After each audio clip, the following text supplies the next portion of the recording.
Check out the pitching lines for Jay Happ in his last 2 starts. 7 innings and only 2 runs at Phoenix. A complete game 2-hit shutout over the Cardinals in his last home start.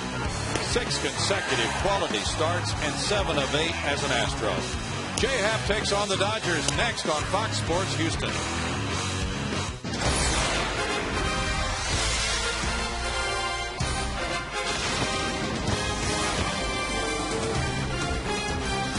Live from Minute Maid Park in Houston, Texas, Fox Sports Houston brings you Houston Astros baseball. Tonight, it's Game 2 of a 4-game series. The Astros playing the Los Angeles Dodgers. Good evening, everybody. Bill Brown and Jim Deshaies. Chris Johnson's swing of the bat gave the Astros a 3-2 win with good pitching from Bud Norris in Game 1, JD. Yeah, Norris very resilient, gave up 2 early, then settled in, and one big swing of the bat from Chris Johnson was enough. The Astros winning 3-2 last night. Tonight, Jay Happ takes the mound for the Astros against Harmonica. They are featured in our Jaguar key matchup. Jay Happ has been outstanding as an Astro this year, 5-2, 3.21 ERA in this ballpark in his career. He is now 4-0 with an ERA below 1. But Kuroda's pretty tough as well. And Happ has been able to keep the ball down upon occasion. He also can pitch up and be effective. We'll see what he does tonight in approaching the Los Angeles Dodgers in just a moment.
Dealers, Ford is the best in Texas. And by Jack in the Box, where you can get anything on the menu any time of day.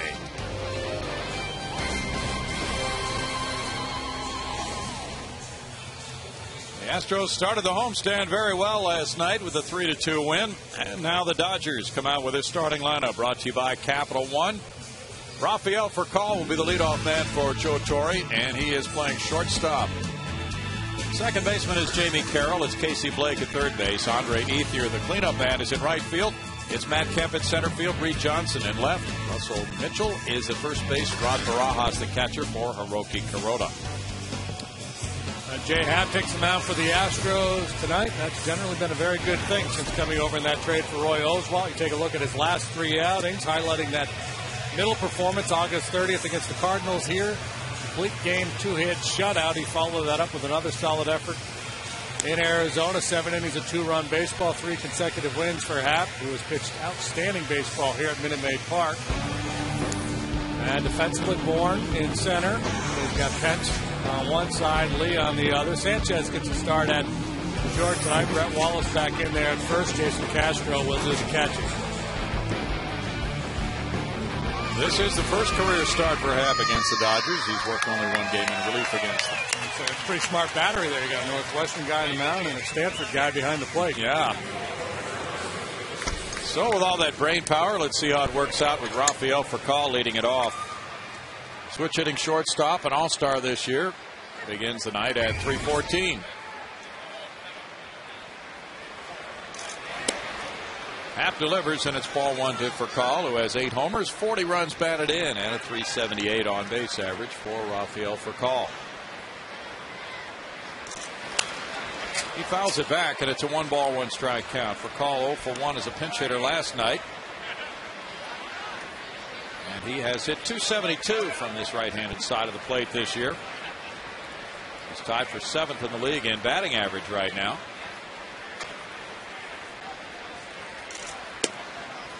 Happ throws one in, and it's a 1-ball, 2-strike count. It's Bruce Dreckman umpiring the plate tonight. Left-handed Furcal hitting .331, but he's still a pretty good offensive player from this side as well. Threat to steal a base if he gets on. 2 balls, 2 strikes. Astros starting pitchers have a 3.21 ERA since the All-Star break.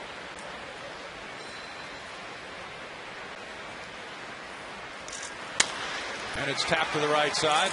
Two-hopper, Jeff Keppinger over to Brett Wallace. Wow.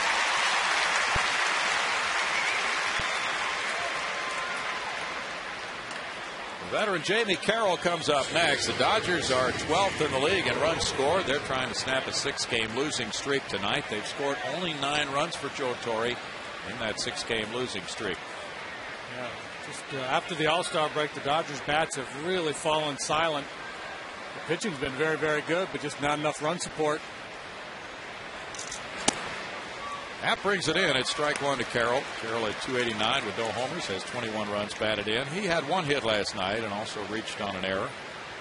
Hit the final ball in the 9th inning, and that was caught in a nice running effort by Jason Bourgeois in left center. No balls, 2 strikes. And not to the same degree, but Jay Happ will attack the Dodger hitters similarly to what Ted Lilly did to the Astros last night. Lilly, a left-hander who liked to work up in the strike zone with his fastball. Happ has that game as well. Doesn't do it quite as much as Lilly. You saw it there, Carroll offering at that high fastball. And he takes that one foul to right side, and it's still an 0-2 count to Jamie Carroll. Carroll very versatile. He's appeared in 41 games at second, 67 at short, 11 games at third, and 5 in the outfield. Brad Ausmus brought out the Dodger lineup card tonight. He'll be joining us on the pregame show Sunday. Astros live at 12:30. Final visit to Houston for the 41-year-old catcher who had his best years with the Astros. According to one story, he said he would certainly listen if the Astros are interested in having him in the organization. 1 ball, 2 strikes. Many have thought of Brad as a manager in the making if he chooses to pursue that. Well, yeah, you know, there's been so many successful catchers that have moved into that manager seat and done very well. And Ausmus is a smart guy. Seems to have the right temperament. Line left field corner. Carroll comes out of the box quickly, heads for second base, and reaches with a 1-out double. His 15th of the year.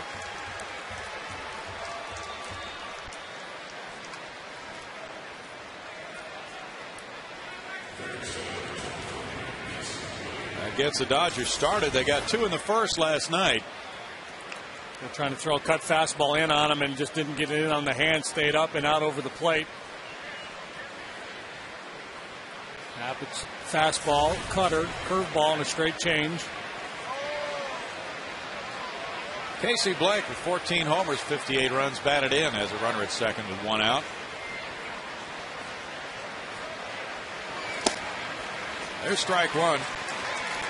Blake with a .258 batting average has hit .361 during a 9-game hitting streak in late August.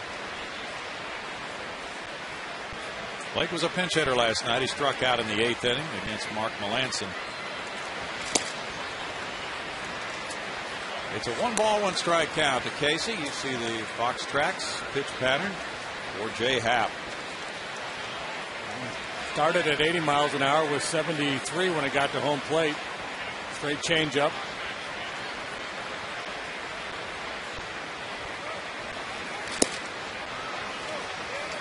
Two balls and a strike. Happ with 34 walks in 63 innings, falling behind on Blake here with Andre Ethier on deck.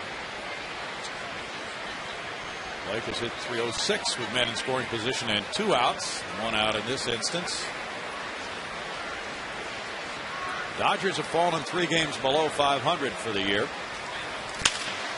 Ground ball to third. Chris Johnson. 2 outs. Today was the day the Astros infielders came out for a little additional work. They'll come out and work for about 10 minutes maybe before batting practice. Nothing too strenuous, but just to get them in the good habits of fielding and throwing. Angel Sanchez at shortstop waiting now, and Chris Johnson at third as Andre Ethier bats. It used to be the norm to take a round of infield after batting practice, but that's pretty much gone away. So what some clubs have done is gone to a little early work right before BP. Just take some extra ground balls, work on throwing to the bases. Ethier ripped a homer last night. It was an impressive shot to left center field. There's strike one to Andre. It was his 21st long ball. He's driven in 74 runs with a .289 batting average for Ethier. He also drew 3 walks in that game. That was a season high for him.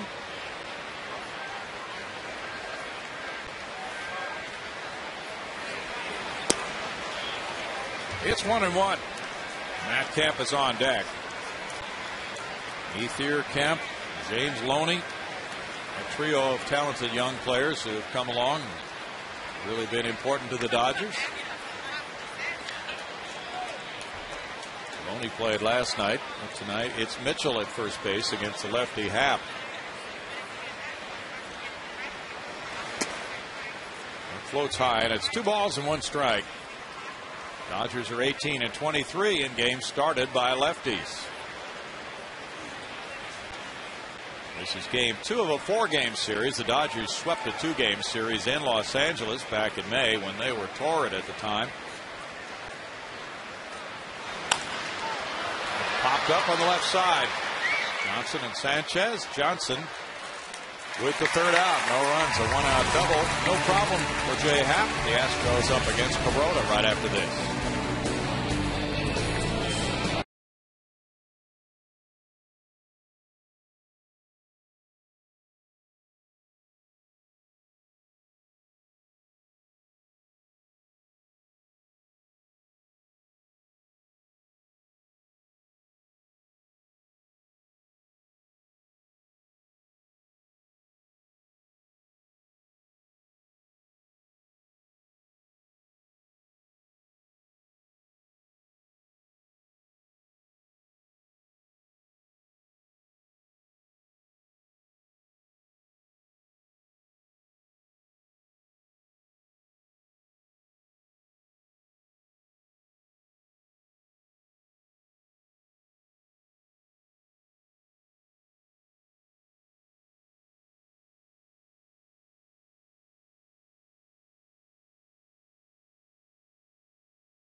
and the Astros go with Michael Bourne in center field. Jeff Keppinger on a 7-game hitting streak at second base. Hunter Pence has a 10-game hitting streak. He's in right field. It's Carlos Lee in left field. Chris Johnson at third base. Jason Castro the catcher. Angel Sanchez at shortstop. Brett Wallace the first baseman, batting 8th. Jay Happ is in the 9th spot pitching. Hiroki Kuroda, 35 years of age, a right-hander. In his third year with the Dodgers is 10-12, 3.39 ERA, making his 28th start. He's been on a nice roll of late, 7 innings or more in his last 7 starts. And defensively, Dodgers shape up this way. Reed Johnson gets a start in left, Kemp center, Ethier right, Blake Furcal, Carroll Mitchell around the infield, Rob Barajas catching. Michael Bourne gets it started for Houston. Kuroda throws strike 1 to Bourne. 259 for Michael. 2 homers, 34 runs batted in. He came in late last night to play center field, did not have an at bat in the game. 1 ball, 1 strike. Had a very active series at Wrigley Field, going 5 for 11. Extra base hits galore. He's hitting .320 in September. Up the middle. Backhand, a sliding play. Here's the throw to first, and in time. What a play by Jamie Carroll. Yeah, I guess so. Quickly to the ball and then quickly unloading from his backside with Bourne going down the line. He knew he didn't have a whole lot of time.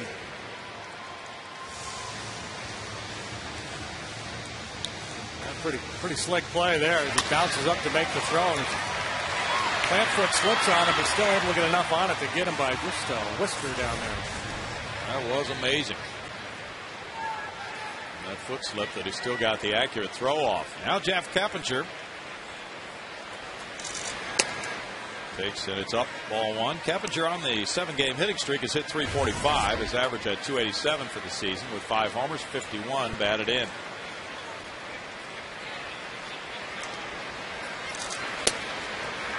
Strike to him. He was 1 for 4 last night. Had a first inning hit.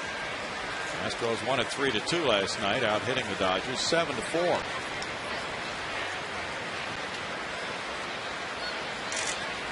Kuroda has not had a lot of run support. 2 balls and a strike. The Dodgers have been shut out in 6 of his 12 losses. He's had 6 starts in a row, going at least 7 innings. Coming off a 3-0 loss to San Francisco on Sunday.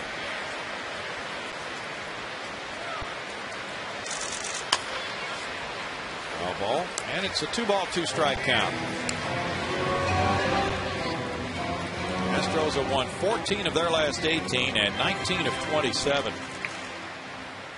Here at Minute Maid Park, where we'll have Harmonica playing and fireworks after the game. They've won 22 of their last 31. Harmonicas and fireworks, unbelievable. It's just incredible, this place. It's a fun house tonight. Orange hats. He's ready. He is absolutely geared for it.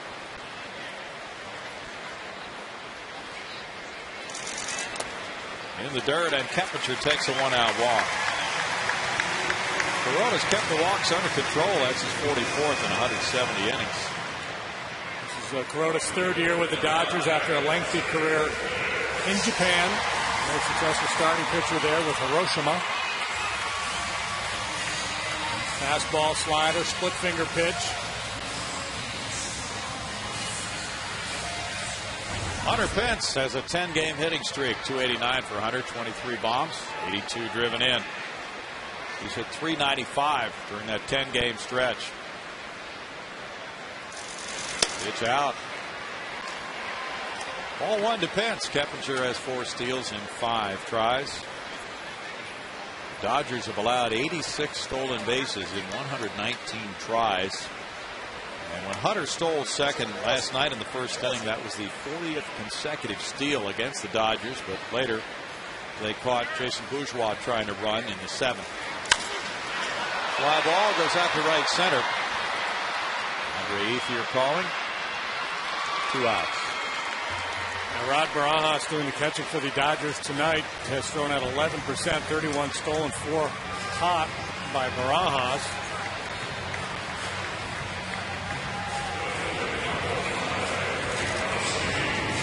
Hunter retired for the second out. Now it's Carlos Lee with 20 homers, 82 runs batted in, and a 244 average. Joe Caballo had a single and a walk last night in 4 trips. He is 4 for 11, including a homer against Kuroda and 4 runs batted in against Hiroki. Carlos hitting 167 in September. Ball 1. Kuroda has started 4 games against the Astros, and the Astros have hit 200 against him in those 4 starts. He's gone 2-0 with a 2.55 ERA. He beat Bud Norris earlier this year in Los Angeles 7-3, giving up 3 runs in 6 innings. Lee had a homer and a 2-run single in that game against Kuroda. Kuroda had a 3-0 lead after 1. Signed a 3-year contract prior to the 08 season for $35 million with the Dodgers. 1 ball, 1 strike. Age 35. Probably will get a fair amount of attention on the free agent market this winter. Had a no-hitter going for 6 2/3 against the Astros back in 08.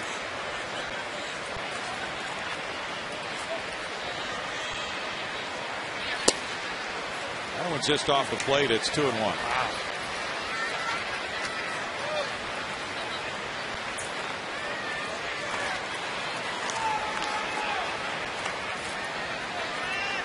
These 2 teams have been vastly different since the All-Star break. Houston going 31-20, while the Dodgers have been 20-33.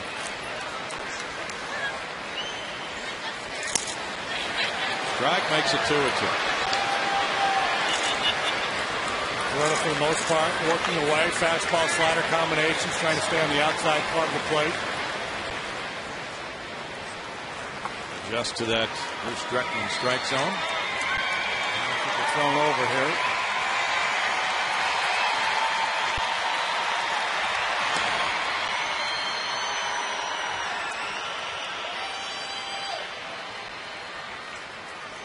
Carlos Lee, since the 28th of July, has driven in 34 runs in 39 games. Chris Johnson's on deck.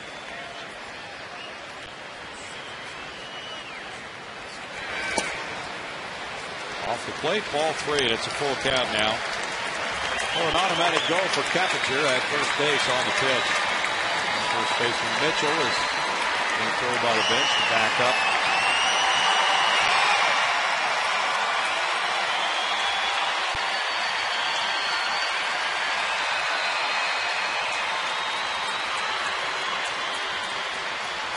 Keppinger goes, and it's a fly ball to center field.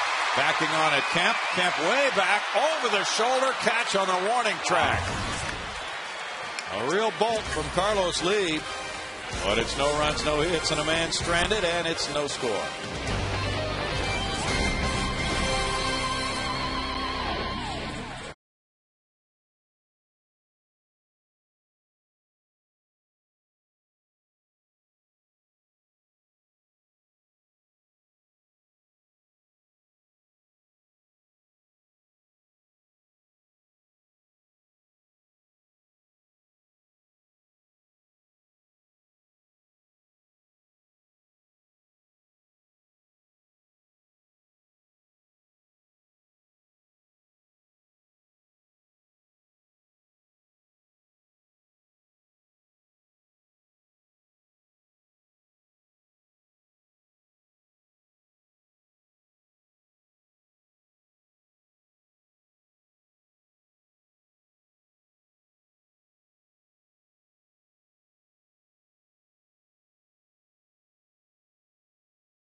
Hey, way to go Chevy. They're a proud sponsor of youth baseball programs throughout the state of Texas. And if you want to learn more, you need to log on to ChevyTexasBaseball.com. Brownie, back to you. Thank you, Bart.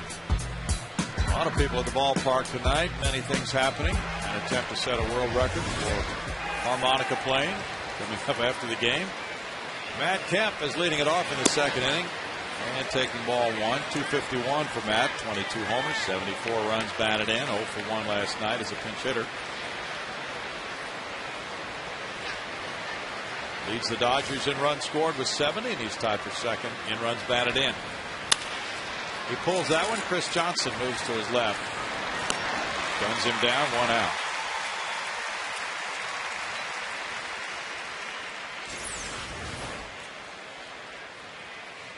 Staying low to the ground there, gobbling up that ground ball. That takes care of out number 1. He's had 2 ground balls so far, and Reed Johnson will bat next. Reed signed with the Dodgers as a free agent in February. 282 is his average with 1 homer and 12 runs batted in. Could be a busy night for CJ over there with Jay Happ on the mound. Dodgers get out in front of that curveball or roll over on that fastball changeup away, likely to hit the ball in his direction. He gets a lot of outs in the air with his high fastball. Here comes a changeup. 1-1 to Johnson. Johnson's hit well against lefties in his career, .315.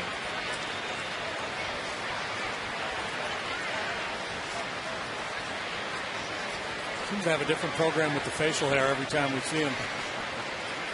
He does change it up a little bit. 2 balls and a strike. We used to call him the most interesting man in the world. You've gotten away from that. That's more of the Casey Blake Keppinger program now. Yeah. I don't think that's really facial hair. I think he just has a box in his locker with different pieces that he slaps on, depending on his mood. Yeah. Broken bat, foul ball. Makes it. He didn't break. 2 balls, 2 strikes. Just didn't sound real good for Reed. Reed's 33 years old. Riverside, California. There's a Keppinger look. Reed went to Cal State Fullerton. Came up with the Toronto Blue Jays. They drafted him in '99 in the 17th round. And he fouls that one back. He played for the Cubs last year.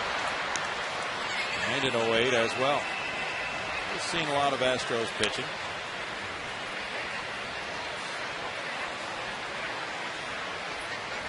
Dave Clark. Got a facial hair theme developing, I think. Yeah. That's a strikeout. Foul tip. Strikeout number 1 for Jay Happ. Well placed fastball here, down and away. Johnson a little late to the party with the swing. Got a real battle here, JD, of clean-shaven pitchers against hitters with facial hair tonight. Russ Mitchell is up next. Could be our key matchup, Brownie. Brought to you by Jaguar. It's 1 ball, no strikes to Mitchell. Mitchell is 0 for 5, looking for his first major league hit. 0 for 3 last night. He had a couple big opportunities last night when men on base. Second and third in the 3rd inning, flew out to left field. First and second in the 5th, flew out to center field. Bases loaded in the 7th. Chance for redemption, and Joe Torre said, nope, I'm going to pinch hit for you. And Jay Gibbons came off the bench to take that at bat. Well, that's a tough one when you haven't had a major league hit. Off the end of the bat, out to left center field, Michael Bourne calling. And it's a 1-2-3 second for Jay Happ. 0-0.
in managerial wins. Connie Mack was #1, but he owned the team many of those years, so he couldn't fire himself. Feel good about that. John McGraw was 2nd. Then it was Tony La Russa moving into the #3 spot a while back. Bobby Cox is 4th, and Joe Torre ranks 5th. Bobby Cox is retiring at the end of this year. Speculation as to what Joe Torre will do. He may shut it down as well. He's not saying. He says if and when they're eliminated, he'll announce. He knows what he's doing. He's announcing it. Chris Johnson hit the big 3-run homer last night for all the Astros runs. Also struck out 3 times. He's the only man in the majors this year to have what's considered to be a game-winning homer, which was his 3-run shot in the 6th, and strike out 3 times in the same game.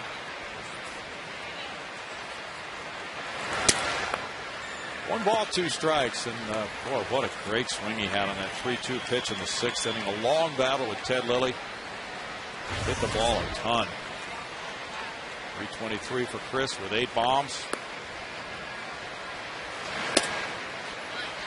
It's 2 balls, 2 strikes.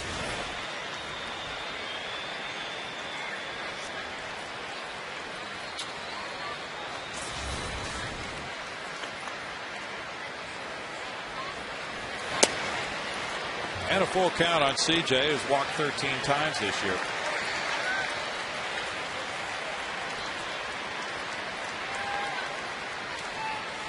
CJ's only the 2nd Astro rookie in the last 10 years with 42 runs batted in or more. Hunter Pence had 69 in 07. Ground ball left side, speared by the 3rd Sacker, and a spin by Blake. Good play for the first out. Yeah, off the bat, I thought maybe this ball would squirt through, but Blake will bounce over there and reach out and snag it. CJ has a number of attributes to his game. Speed is now one of them. With Blake with plenty of time to spin around and make a good solid throw and get him. Jason Castro batting 6th tonight, 213, 2 homers, 6 runs batted in. Takes ball 1. He's 6 for 17 in his last 6 games. He's hitting 6th, and Brad Wallace in the 8th spot tonight in the lineup. It's a little bit different look for Brad Mills. Comes back to fastball. It's a 1 ball, 1 strike count on Castro.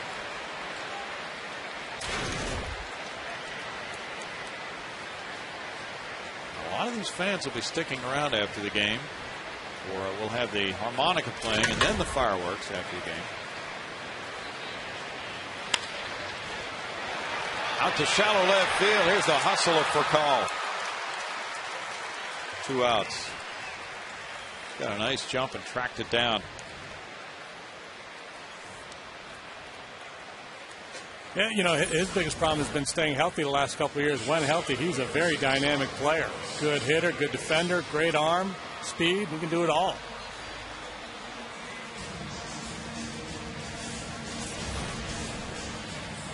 That's out number 2. And it's Angel Sanchez batting now.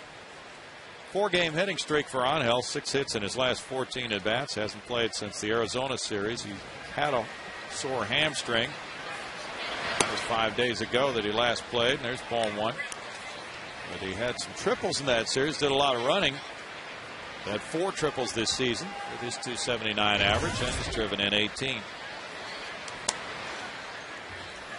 1 ball, 1 strike. It's been a good situation for the Astros at shortstop. Tommy Manziel has played well, while Sanchez has been able to nurse that hamstring.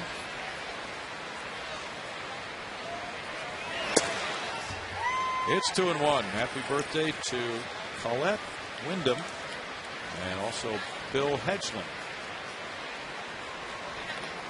Both celebrating their birthdays here at the ballpark. Yeah, and so wish Tom Hudy's a birthday as well. Okay. Where's Tom living? In Virginia. Okay.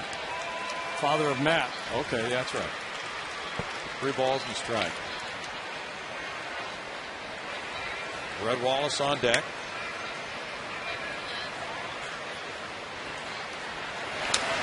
A foul straight back. It's 3-2 now. The Astros have really improved their fortunes offensively since the All-Star break, and also pitching. The entire game has come together for them.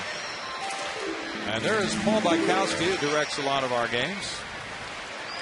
In the light colored shirt, don't know who his friend is. Oh, that's Will. His friend Will. Fly ball toward the right field corner by Sanchez. And it's caught by Ethier. It's a 1-2-3 second and no score after 2.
If you're one of the first 10,000 fans, you're going to take home a Hunter Pence bobblehead, courtesy of Minute Maid. Tomorrow is also Heroes Night. All uniform personnel will be honored before the game. Tickets available at astros.com/heroes.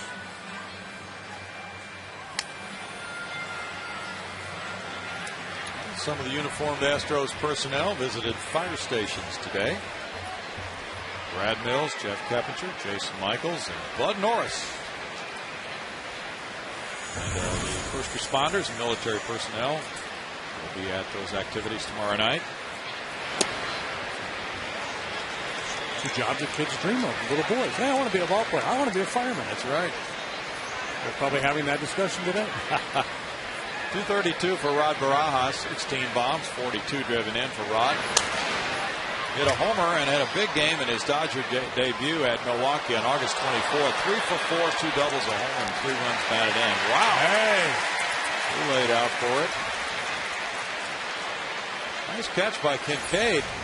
Is that Buck? Yes, must be a Buck Kincaid fan. Stay with it, stay with it.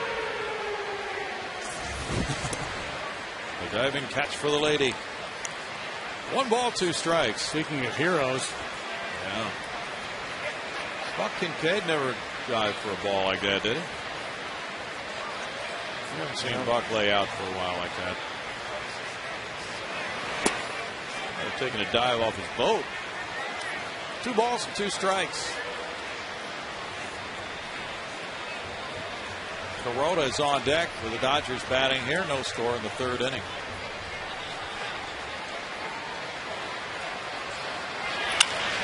Grounded through the left side, a single. Hit number 2 for the Dodgers. Barajas aboard now for Kuroda. He can try to bunt him over. Happ did what he wanted to do there. He got Barajas to roll over on that curveball, but able to find a hole between 3rd and short.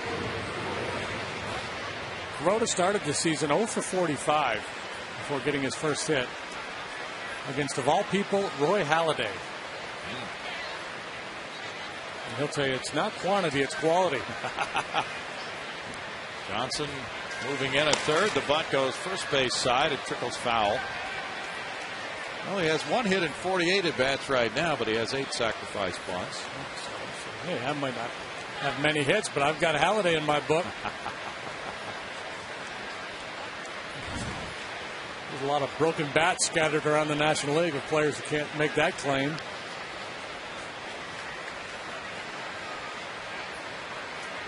Kuroda came up big in the playoffs in 2008, going 2-0 with a 1.46 ERA in 2 starts. Takes that one. 1-1. Dodgers have had some excellent Japanese-born pitchers over the years. He has a 3.61 career ERA in 79 games. That's better than Hideo Nomo and Kaz Ishii. And in 2009, Kuroda became the 3rd Japanese-born pitcher to start on opening day. Nomo and Daisuke Matsuzaka of the Red Sox. Well, Barajas not a real speedy guy, so if he doesn't get a good bunt down, he got a chance to get a force play at second base. So Wallace has to hang just a little bit before he breaks to make sure Barajas doesn't get too big of a jump.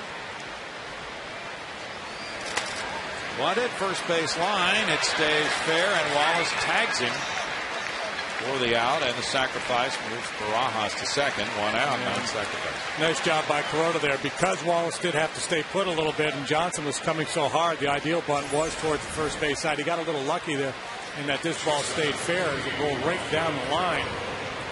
And ultimately, Wallace had to make a decision whether to make a play or not, and if he lets it go and lets Kuroda go, it could have turned into a base hit.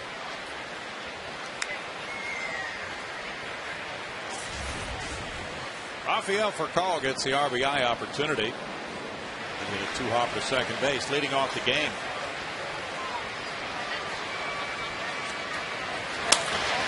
Call fouls it. There's strike 1.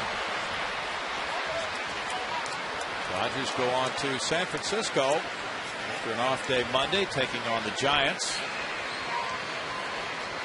These are the final remaining games for the Dodgers outside their division this year. They're 21-18 against the clubs in the NL Central.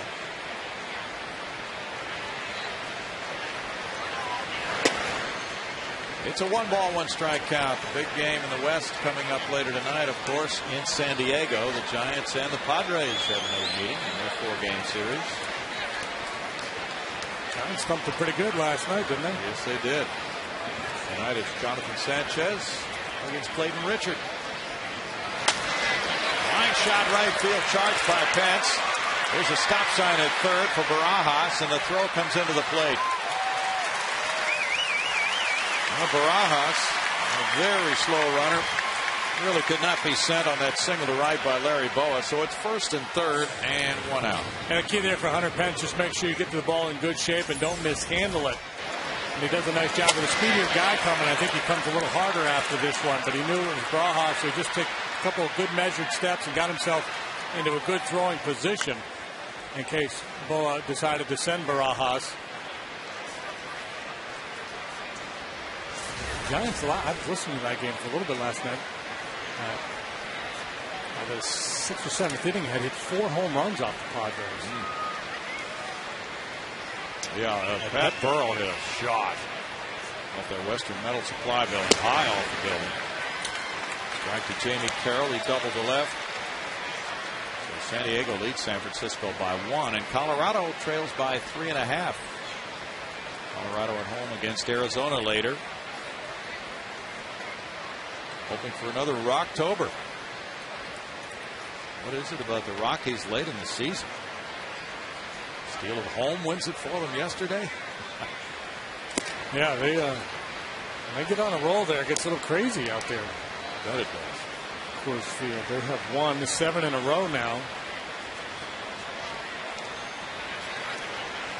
Carroll taking a good long look down there at Larry Boa. Double plays in order. Carroll, a good handler of the bat. For call with speed, gives the Dodgers options. There's a shot foul. It's 1-2 for Carroll. Jay Happ is 4-0 in his career at Minute Maid Park with a 0.84 ERA in 5 starts. Well, if first impressions matter, he's made one fine first impression after putting on the Astro jersey. The Wild West. Giants just a game behind. Wild card, tight as well. Atlanta losing again to St. Louis tonight, 4-1 now in the fourth. Down in Georgia.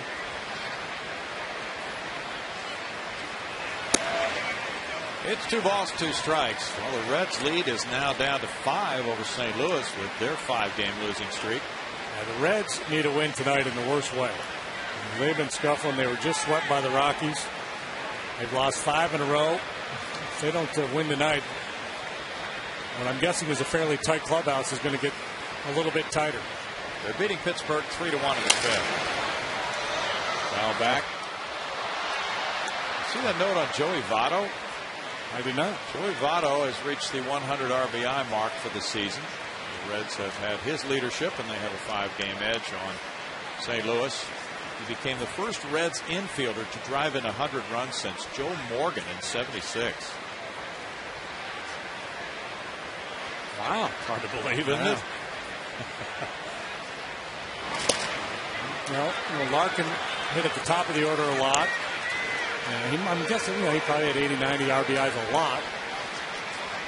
Hal Morris wasn't a real slugger. You normally think of RBIs, you think of first baseman and third baseman. Sean Casey didn't. Casey wasn't a home run hitter. No. Sabo might have flirted with it. Yeah, he might have come close. Spud McKenzie. 3-2 pitch. Runner going from first, and it's foul back. Well, Carroll doing a real nice job here. A hitter's trying to stay out of a double play, doesn't want to hit the ball on the ground, and the best way to do that is keep your hands inside and try to direct the ball to the opposite field. That's kind of his game anyway. Looks like a right-handed hitting Brett Butler up there. Well, Brett Butler is managing in the AAA ranks right now, and Tim Wallach, who was managing the Dodgers AAA Albuquerque club, is with them now. And it's 2 years there. Runner going again. Grounder there. Backhanded. Keppinger out at second and out at first. Keppinger barely got to the bag in time to get for a call, and then couldn't get a lot on the throw because the runner was right on top of him. But he makes it a 4-3 double play. And it's no runs, 2 hits. He got possession of it, got the double play.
Play because with Fakal on the move, Keppinger breaks to cover the base. The ground ball by Carroll just leads Keppinger right to second base.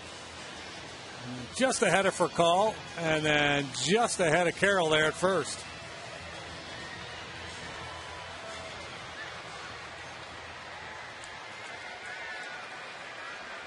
Well, an awkward throw, but he got enough on it. Sure did. Well, he had to regain possession of that ball when he was in the air, it appeared.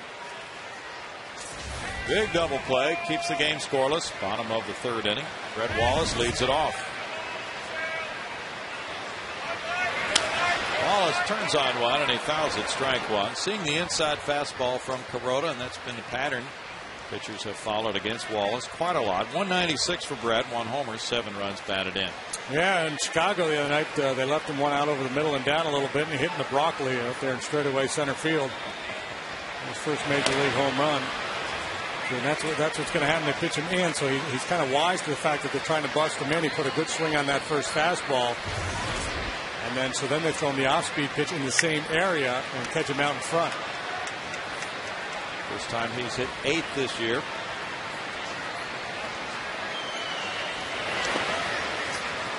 One and 2.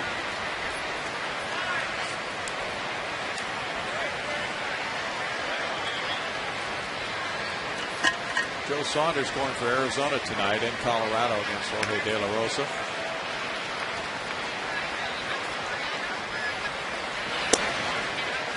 It's 2 balls, 2 strikes with Jay Happ on deck. Cubs got 2 in the top of the third at Milwaukee to take a 2-0 lead over the Brewers. The Brewers are now a game and a half behind the Astros. The Astros in third place. Putting the crew in the rearview mirror, Brownie. Oh, yeah. People keep asking Brad Mills about 6 games under 500 now. What do you think? Broken by Looper, coming over Blake into foul ground for the catch. And with 500 an objective for you by the end of the year, well, that would be quite something if the Astros could finish 500. They're 6 under right now, but they've been on a long, sustained run, winning 19 of 27. Yeah, I'm sure at the end of the day, Brad Mills would be thrilled to see his club finish 500 given the start they had. But on a day-to-day basis, I don't think that's anywhere that he wants to go. Hey, right. We're just going to try to win today's game. This program's been working pretty good here lately. Jay Happ looks at strike 1. Jay is hitless for the year, 0 for 20.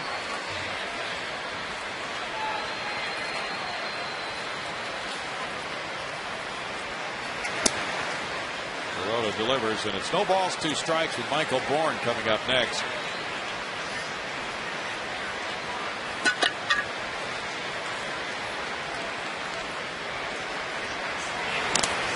And a foul ball. We talked about the other Japanese-born pitchers, and Sirota is nowhere close to the win totals of those guys.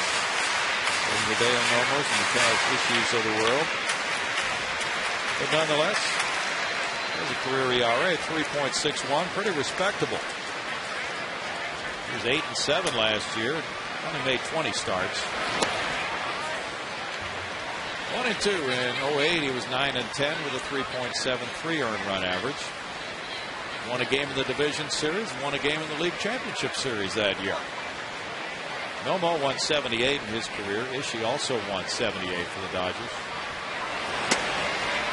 Happ is down on strikes. That's strikeout number 1 for Kuroda. Masanori Murakami was the first Japanese player to play in the big leagues. He played for the Giants back in the 60s. Do you have his baseball card, Brian? No, but I do remember him being that groundbreaker that he was. It took a while, as I recall, before another player to come from Japan. That was pretty common. Was Nomo the next? You know, he might have been. I'm not sure. There's strike 1 to Bourne. Now it's really no big deal at all.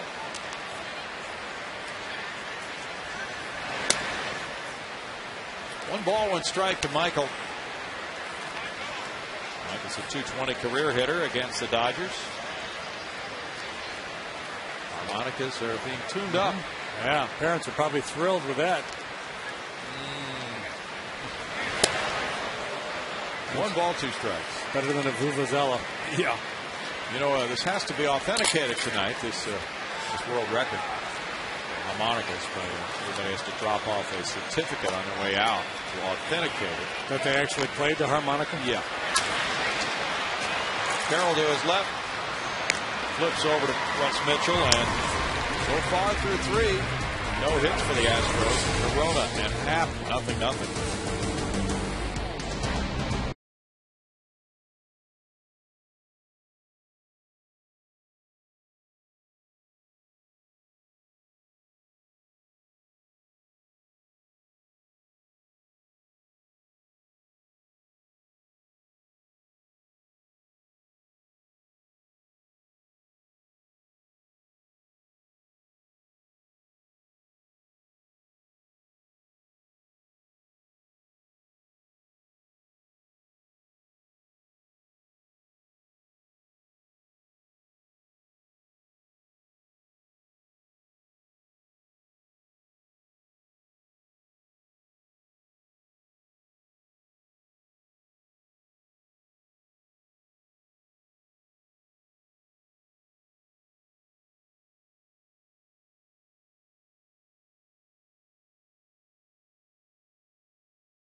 have 3, but there was a big double play turned by Jeff Keppinger in the 3rd inning to keep them off the board.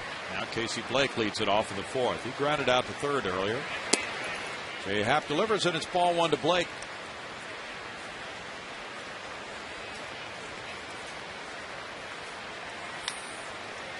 Casey became a Dodger in July of '08. Strike makes it a 1-ball-1-strike count. White Sox have just scored a run in the bottom of the 3rd at U.S. Cellular. They lead Kansas City 1-0. Falling behind the Twins. Happ deals a strike, and it's 1-2. White Sox now 6 games back of Minnesota, which has won 6 in a row. Still don't have Morneau back, do they? No, they don't. He's still having concussion problems. 2-2. And he has said recently that he's had more good days than bad, but that is such a tough injury. Apparently the stress of watching a game, they're telling him, well, don't stay on the bench during the late innings of a game. You have to go home or get off that bench, because just the stress of watching can trigger problems. Keppinger to his left. Over to Wallace, 1 out. Let's go to Bart Ennis. Bart? Yeah, Bill, these two teams play game 3 of this series tomorrow at 6:05, and fans attending that game can help the Astros salute America's heroes. All uniformed police, fire, EMS, and military personnel will participate in the pregame ceremony, and the first 20,000 fans will receive a mini American flag courtesy of Arnie's Party Store. You can get specially priced tickets at astros.com/heroes. Bill? Thank you, Bart. Andre Ethier comes up next. He hit a pop-up to 3rd in the 1st inning. Very talented player. He rips a line drive, right field corner. Under fence over. Ethier heads for 2nd. And Ethier winds up with double number 32 of the year. He was really hurt by a broken pinky finger earlier this season. Pretty swing there as he goes down and gets this breaking ball. Looked like a cutter. Ethier hit the home run last night. Just left of dead center. This time he yanks one into the right field corner. Hit number 4 for the Dodgers. Matt Kemp follows. Well, last year it seemed like every time you turn on the highlight shows he was hitting a game-winning home run. Yeah. Kemp takes, and it's ball 1. He grounded out to 3rd in the 2nd inning. Dodgers National League West champions last year, last 2 years. 95 wins last season. Had high expectations in 2010, but it's been pretty dismal. Well, since their 20-8 record in May, they just haven't been able to find anything. 1-ball-1-strike. Kemp was moved out of the cleanup spot earlier this year and hit 2nd when Manny Ramirez came off the disabled list. Ramirez has been hurt quite a bit of the year and then traded to the White Sox. Kemp went 14 games without an RBI. 1-2. Last year he drove in 101. He's at 74 right now. We talked last night about it, but James Loney. James is 26 years old. Kemp turns 26 in about 2 weeks. And Ethier is 28. Those 3 guys are a big part of this Dodger core. A lot of frustration with Matt Kemp because he's such a talented guy. And a number of people in LA just feel like he plays like he's disinterested at times. In the dirt, and the appeal goes to first. He checked. I don't know if that's fair or not. Sometimes that's a label that gets hung on guys that are very, very talented if they're having an off year.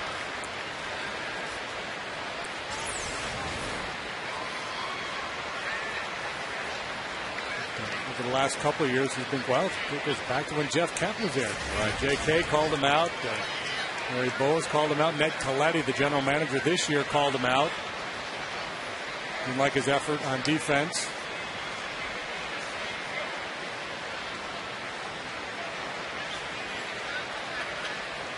Last year he won a Gold Glove and a Silver Slugger. 3rd Dodger to accomplished both of those things in the same season. There's Loney on the bench tonight, the left-hander half. 3 balls, 2 strikes, and there's just so much up in the air about this Dodger club, including the ownership for next year. Ownership, the manager, the coaching staff. Don Mattingly, of course, has been the hitting coach and Joe Torre's right-hand man. They have another hitting coach too, Jeff Bentley. The manager, the Mattingly thinks he seemed to be the manager in waiting. Now nobody's too sure about that. And a walk to Kemp. First and second, 1 out now for Johnson. Well, the base opening, I think Jay Happ just decided he didn't want to give in to Kemp. Tried to throw the perfect pitch down and away. Probably with the mindset, if I'm going to miss, I'm going to miss down or away off the plate. So now he'll get a fresh start with a far less dangerous hitter and a double play in order. Reed Johnson struck out in the second inning. He was signed essentially to replace the lefty hitting outfielder Juan Pierre, who was traded to the White Sox as the 4th outfielder. Action foul, strike 1. Although they are different types of players, that was the function in mind when the Dodgers signed Reed Johnson.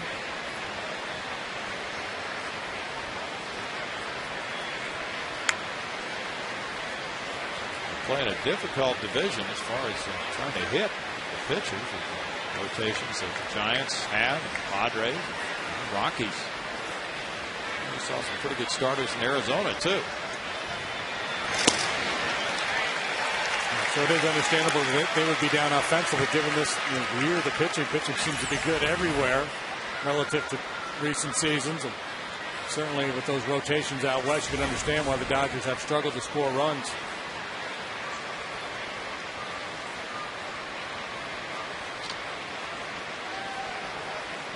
St. Louis 4, Atlanta 2. They've played 5 in Atlanta. Nate McLeod hit his 4th home run. And Holiday and Chris Carpenter connected for the Redbirds. 1-2. That's amazing, though, to think about uncertainties with managers who are probably Hall of Famers at this stage of the season, including Tony La Russa. Not sure where he'll be next year. And Joe Torre. Swing and a miss, and Johnson's down on strikes. Bobby Cox, of course, retiring. Strikeout number 2 for Happ, and they've both been on Johnson. Good hard breaking pitch here. That's a dandy. Johnson's probably lucky he didn't hit it because that might have been a double play. Might have.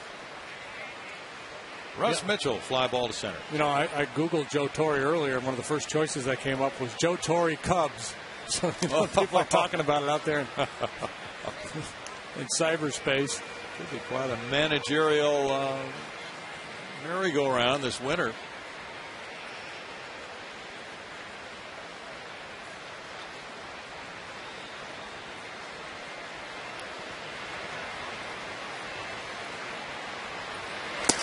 Happ misses. That it's 2 balls, no strikes for Jay.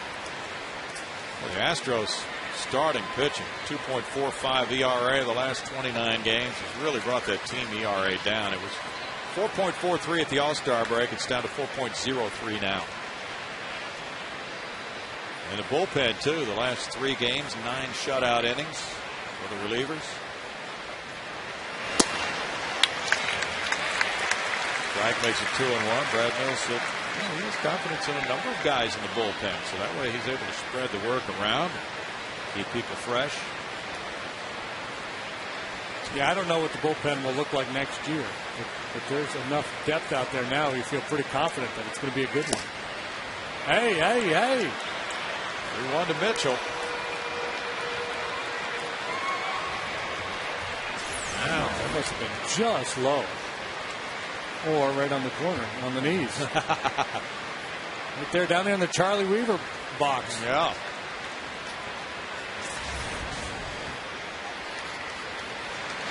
One pitch is hit in the air behind the plate. Castro over. And that Works out well for Jay Happ. No runs, a hit, 2 men stranded, no score in the fourth.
You can't skip and be sad at the same time. No. It's not possible. Jeff Keppinger walked. And now hits a ground ball, knocked down. Casey Blake. Pitch one out for Kuroda. One most interesting man in the world to another most interesting man in the world. Larry Dirker working camera for us here tonight. Bobblehead night for Dirk. Look at Dirk. The other thing you can't do is you can't listen to Hotel California without playing air drums. True. That is quite a phenomenon. Hunter Pence hit a fly ball to right in the first inning.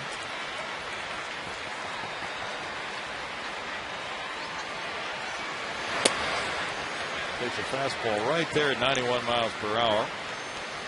And there's strike one. This Carpenter is 2 for 2 with a homer, 2 runs batted in tonight for the Cardinals, batting 8th.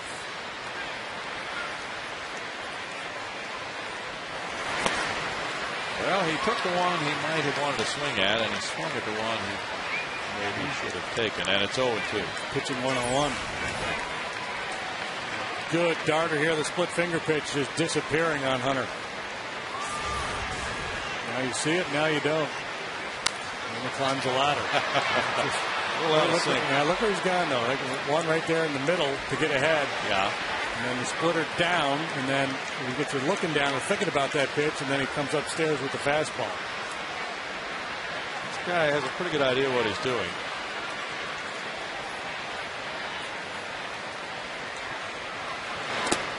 And the dirt, not chasing now. 1-2. He threw one, I don't know if it was a two-seam fastball, but it's something that was moving hard down and in on Chris Johnson. He hasn't thrown many of those. That would be a good weapon for him. If I were Barajas, I'd be inclined to call that a little bit more.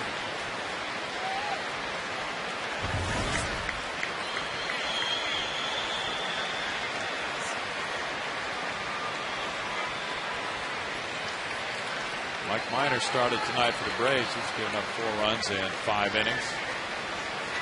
Atlanta trails Philadelphia by 1 in the NL East. Back bad roller. Call takes care of it. Good pitching right there. AT&T has a little trivial pursuit for us tonight. The question is, name the 3 pitchers to have 10 or more career wins with both the Astros and the Dodgers. Jerry Royce. I'll take Don Sutton. Sutton.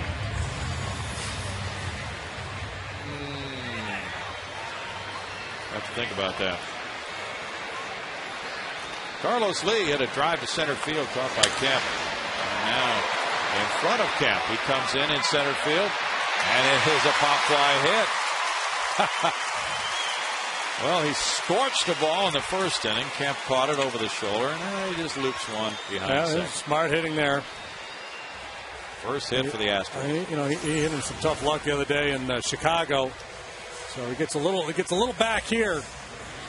And you see that center fielder a lot of times will be frozen on a ball like this. Big power hitter takes a big swing, and off the bat you think, oh, that's hit pretty well.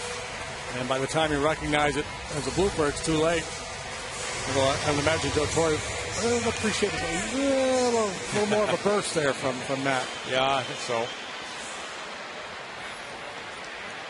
Chris Johnson with the ground ball to third in the second inning. First hit of the ball game, a pop fly.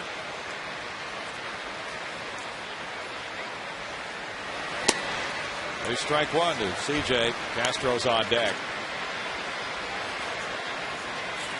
Phillies lead 7-3 over the Mets at Citi Field. They're in the top of the 7th inning. Ryan Howard, he was 29th. Chase Utley is 13th. Carlos Beltran, number 3 for the Mets.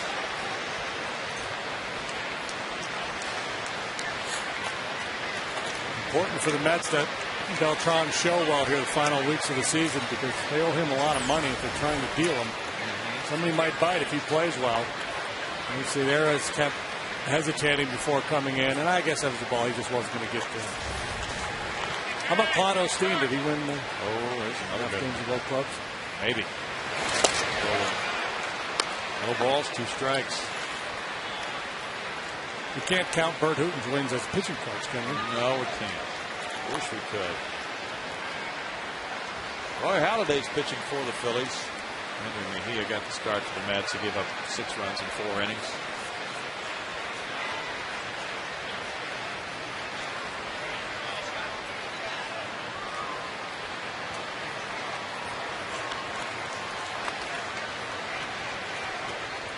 I was thinking about it down there. He's thinking, hey, it's no balls, 2 strikes, 2 outs. What do we got to lose? Come on, Meach, turn me loose. Turn me loose. Unshackle me. Well, he's been known to sneak a few steals. 1 ball, 2 strikes. He's 3 for 6 this year, but he's had a knack over the years for just taking off without much of a lead. He kind of suckers you in. He stays real close to the bag, and then he gets a little bit of a running lead. They're at the post.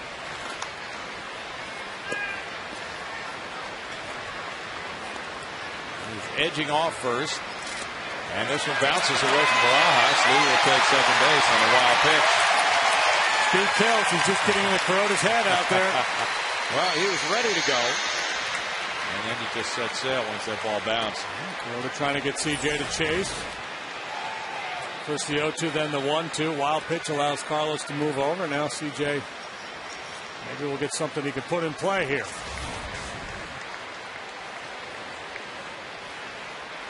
Film that slider over the outside corner and punch it into right.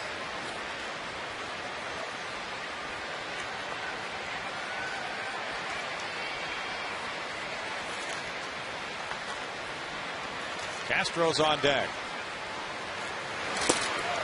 They're punching.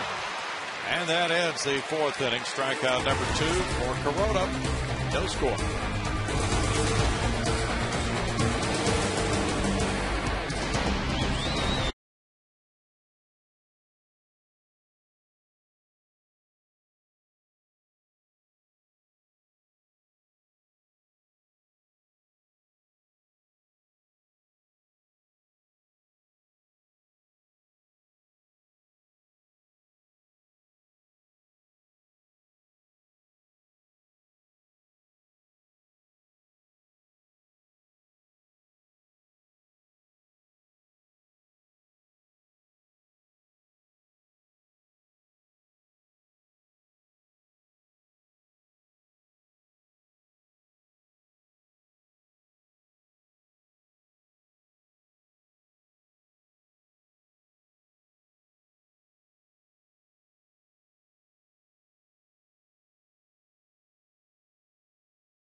by Comcast and by Gullo Ford and Gullo Toyota.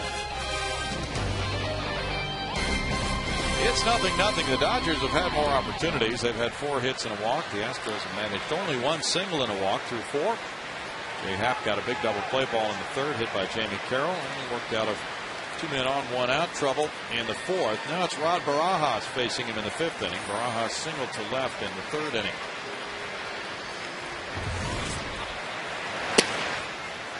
Strike 1 to Barajas, who was born in Ontario, California. He was not drafted. He signed at a tryout camp. Signed in '96 with Arizona. Not a high average hitter, but has some pop. 16 home runs this year. He rips this one toward the corner and left. It hooks and goes foul. Had a bunch early. Really hot early in the year. Yeah. So much so that I picked him up from my fantasy club and immediately stopped hitting. Oh, no. Yeah, it's kind of a jinx. He's not the only one victimized by that program.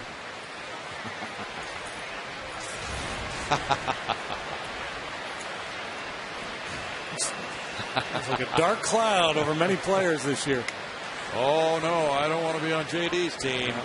I guess we had bad chemistry. Foul back.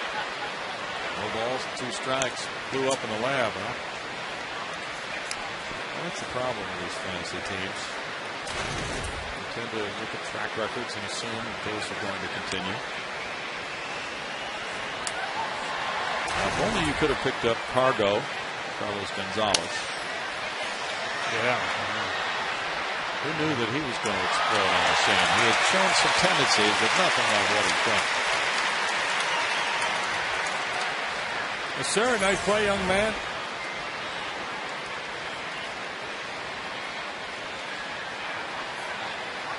He was in a good spot to reach right over. 1 ball and 2 strikes. But Cargo does have to go on the road sometime. Yeah. His home road splits are glaring. Hitting about, 100 points higher than many Still 1-2 to Barajas. Yeah, I looked at his on-base plus slugging at home. It might be the best in baseball. On the road, it's right about what Angel Sanchez has done. Okay.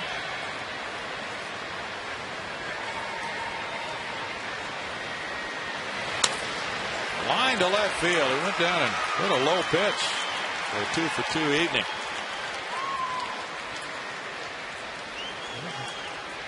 To his plus, he hit that bullet foul down the left field line, so obviously he's seeing the ball well tonight. Backdoor breaker, and he just reaches out and hooks it. Another bunt opportunity here for Kuroda. Kuroda rolled one up the first base line to Brad Wallace for a sacrifice in the 3rd inning. And with Barajas running, the Astros would love to get that force. Ball to Kuroda.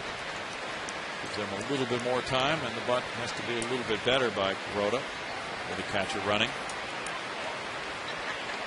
Joe Torre knows all about that. He grounded into 4 double plays in 1 game against the Astros once upon a time. That's a record. He also won a batting title. Pushed fair, and Wallace will throw to Keppinger on the sacrifice. Kuroda with a couple of sacks. Gets Barajas over, 1 out. Let's see who those 10-game winners were with both the Astros and the Dodgers, courtesy of AT&T Trivia. 3 pitchers have won 10 or more with both clubs. He said Sutton, Royce, and Osteen. Ooh, sorry. Well, I got Osteen from Kevin Eschenfelder. Okay. And I texted him right back and said, am I right? Do I have to give you credit? And he said, no, but I'm more than willing to throw him under the bus. Rafael Percal's 1 for 2. We will give Kevin plenty of credit, though, for selecting that wonderful orange Hawaiian shirt tonight. He wanted to fit into Larry Durker bobblehead theme, Larry wearing the orange uniform. And Kevin matches up perfectly.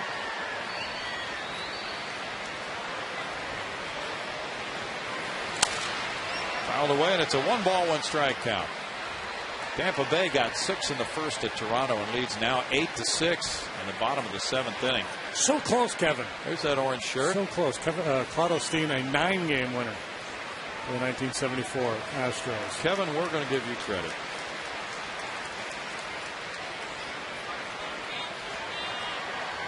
In fact, we're going to give you a harmonica for answering that question tonight. You're going to be one of 10,000 people to be a part of what we think will be a world record. Break the Guinness Book of World Records benchmark for the largest harmonica ensemble. Now back on the call, 1-2. I was wondering about that very thing earlier this year. Were you? What the record is for harmonica ensembles. Well, and it's going to be part of a film, Pocket Full of Soul, a harmonica documentary. Several celebrated harmonica players will teach us to play a song in a series of video tutorials. That should be fun. He went for it and struck out. I think we should take a break during the game and do it. Sort of 10-minute harmonica break. Yeah. Strikeout number 3 for Happ. Yeah, well, this documentary they're making features Clint Black, Huey Lewis, John Popper from Blues Traveler, a number of other very talented musicians, comedian Robert Klein. They're the film. Bart is going to have the filmmakers, so we'll cease talking about them because he will really go into that in depth. It's kind of the history of the harmonica. Is that the idea? I hope. Jamie Carroll's 1 for 2, way outside ball 1. Taylor Hicks, American Idol. Comedian Robert Klein. Yeah, he's good. Oh, so a cast of some very important people here. So we look forward to that after the game, or maybe during. Casey Blake is on deck.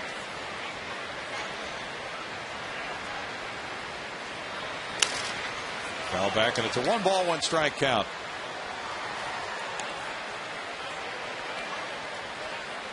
Jamie Carroll, a solid player, playing second base tonight. Last night, he was the shortstop. Ryan Terrio at second.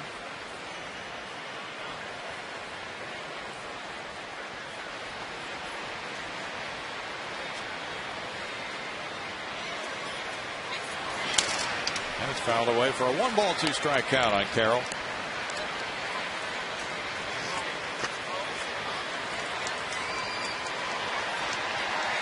Carroll, not a real big guy, and typically the guys of his stature handle the ball up pretty well. The big, tall guys like to go down and get the ball to use their leverage. And with that double off a pitch that was up a little bit his first time up. You can throw a backdoor slider here.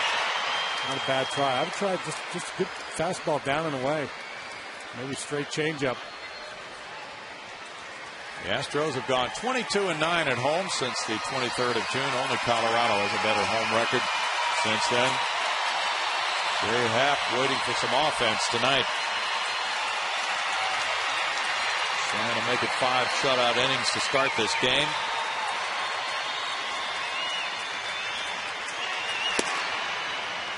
We're looking back at Barajas, who had taken a step toward second base.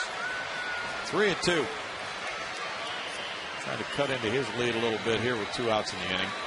This is a situation here where Cal Ripken says, as a base runner at second, if you see the ball in the strike zone, you can just start running because you know it's either going to be put in play or called strike 3. Okay. Now, if you get double crossed and the umpire blows the call, you could be hung up. But I'm going to defer to Cal on this one. He's like one of the smartest players ever. Yeah. But, and I guess his point is you just kind of stay more aggressive with your secondary lead and anticipate the ball being put in play. I'm thinking Rod Barajas might not want to take that advice to heart.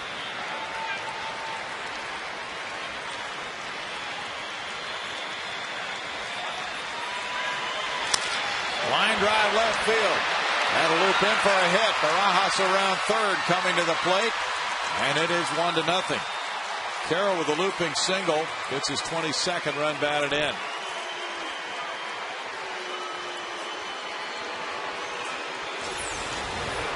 One big 2-out hit here for Jamie Carroll. He put up a pretty good battle and finally got a pitch he could handle.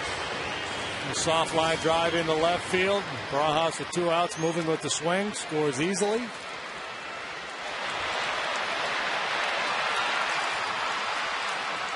Almost got rid of it quickly. Now Casey Blake. Blake is 0 for 2, 2 grounders, 1 to third, 1 to second. Dugout walk to go shake the hands of the guy who just scored. The Dodgers have not been able to do that a whole lot lately. They scored a total of 7 runs and 5 losses prior to last night's game. Well, they got 2 last night, so 9 in the last 6. Got swept by the Padres. The Padres had dropped 10 in a row.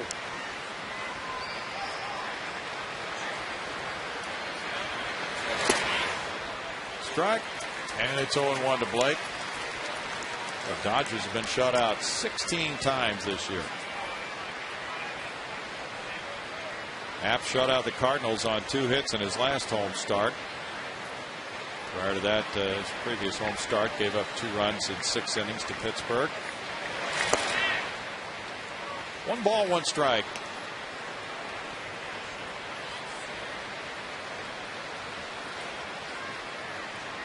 His ERA, a low 1 for his career at Minute Maid Park.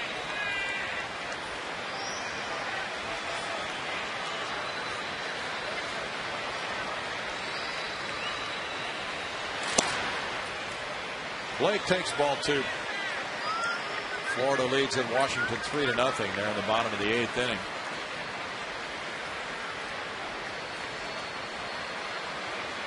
The Astros have one 10-game road trip remaining. It goes to Washington, Pittsburgh, and Cincinnati.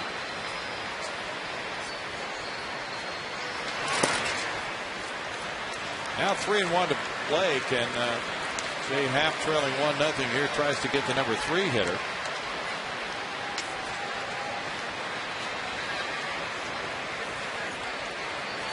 So if the Astros are indeed on a quest to get to 500, they do not have a lot of stiff competition remaining, just the Reds.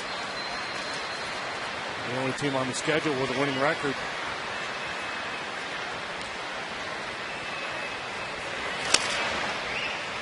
Foul ground ball makes it 3 balls, 2 strikes to Blake, and now automatically Carroll will run on the next pitch. Happ has thrown 94 pitches, 57 have been strikes.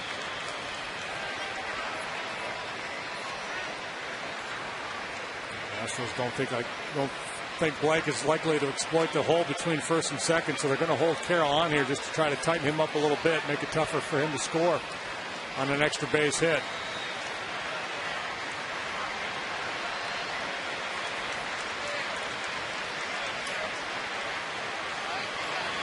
And they're going, and it's lined off Wallace's mitt out into right field. Keppinger tracks it down. Runners at first and second on a hot liner by Blake. Isn't that ironic? He did hit the ball hard to the right side of the field, and Wallace couldn't handle it. That ball had a lot of juice on it. But right there, but just could not handle it. I'm going to guess base hit there. That ball really scorched. Yeah. It was on him in a flash now. In fact, head athletic trainer Nate Lucero comes out. It is ruled a hit. A lot of pace, and it might have had a little sink on it too. Brett Wallace gets attention there from Nate Lucero and Brad Mills. Jay Happ will be visited by Brad Arnsberg as they discuss Ethier. First real critical situation in this game. The Astros with just 1 base hit so far through 4 innings. This is a big confrontation coming up. Which brings up the question here. There's an injury, and it still does count as a mound visit, doesn't it, when Arnsberg goes out during an injury? Yes, this is a mound visit. Because I'm telling you, yeah, because of the, Happ's not the guy who's injured. And looking at the right thumb area of Wallace.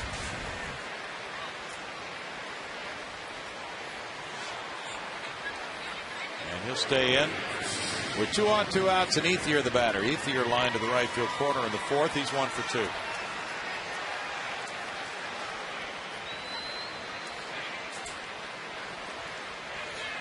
Ethier's a .353 career hitter against Houston. Alex Sanavia started for Florida at Washington. He went 6 2/3. Pitch shutout ball. Hey. Ball one, Bruce Dreckman. I got the you're squeezing the strike zone blues.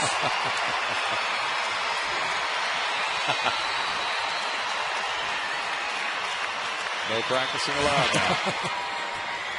A pin at the corner. 2-0. Well, Cliff Crowley was giving us advice on playing the harmonica. He said if you wanted to sound more like the blues, you inhale. Right, yeah. So is that what you were doing there? I was trying. I kind of hit it both in and out. Jeff Fulcino warming up. And the pitch is high. It's 3-0 now to Ethier. With Kemp on deck. Jay just 2 pitches shy of 100. There's Cliff, the resident harmonica expert. Yeah. We're taking lessons from Cliff tonight. Because he knows something about it. And that's a whole lot more than we know. And that's a strike, making it 3-1.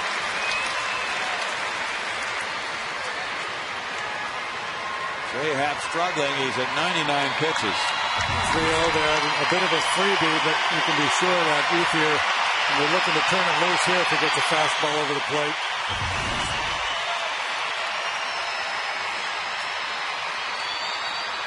Ethier gets time. It's a lot of pitches for 4 2/3 innings. 7 hits and 1 walk. It's the nature of his style of pitching. A lot of foul balls, a lot of deep counts.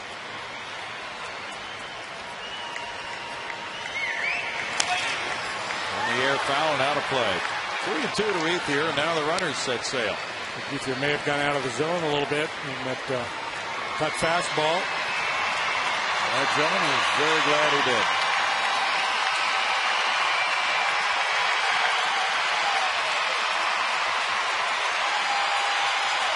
Now the pitch of the night for Jay Happ. Trailing 1-0. Castro, Sanchez, and Wallace are due up in the bottom of the 5th. Runners go, and he gets a strikeout on Ethier. It's 1 run, 3 hits, 2 men stranded. It's 1-0 Dodgers in the 5th.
It's Larry Dierker bobblehead night here at Minute Maid, hence the tribute Larry Dierker Hawaiian shirt, okay? But the Astros are also trying to participate in a new world record here at Minute Maid. We've told you about the harmonicas all over the ballpark. Well, there's a group here making a documentary called Pocket Full of Soul, the Harmonica documentary. Now, apparently, they're trying to get an entire group of people playing the harmonica after tonight's game at the same time. Mark Limpert is part of the group making the documentary. Tell us exactly what you hope to accomplish here. Well, we hope to get at least 6,132 people to play the harmonica. We're going to play I'm a Man by Bo Diddley, and it's got to sound relatively good. We got to be able to recognize it. So we're hoping that you can follow our instructional videos, that you follow our graphics, and you can really get into the spirit of the song. It's all about the groove, y'all. So it's all about falling into that groove. So I believe in Houston. I think we can do it. We can get this record. So there's going to be an instructional video shown on the big screen here, right? That is correct. That is correct. It's a 3-minute video. It goes through the process of how we're going to be playing the song so that we can all, play and not get too tired and actually finish the song and get the record. So the record is 6,131 fans playing for 5 minutes. That was set in 2009. All you need is 6,132. They passed out 10,000 harmonicas, and each has a little card with it. And at the end, after the performance, they'll collect the pink cards. Is that right? That is correct. And it is of utmost importance that if you participate in this event, that you drop off your ticket on the way out of the stadium or you will not be counted. So, between the end of the game and the fireworks, an instructional video, and then a 5-minute performance by the fans here, I'm sure it'll go off like clockwork. We can do it. We can do it. We can do it, Houston. Let's get it. Yeah. They tried this in San Francisco with kazoos. That didn't work. Nah. Kazoos. San Francisco, what do you want? So, that's what we're hoping to accomplish here, guys. And as we send it back to the booth, here we go. Are we ready? 1, 2.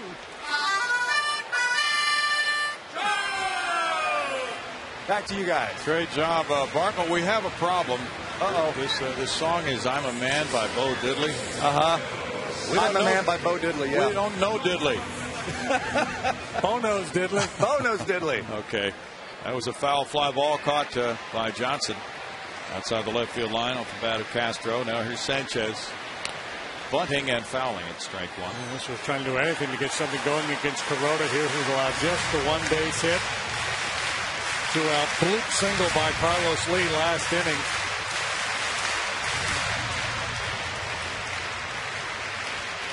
Kuroda, this is no surprise. He's been on a real good roll of late.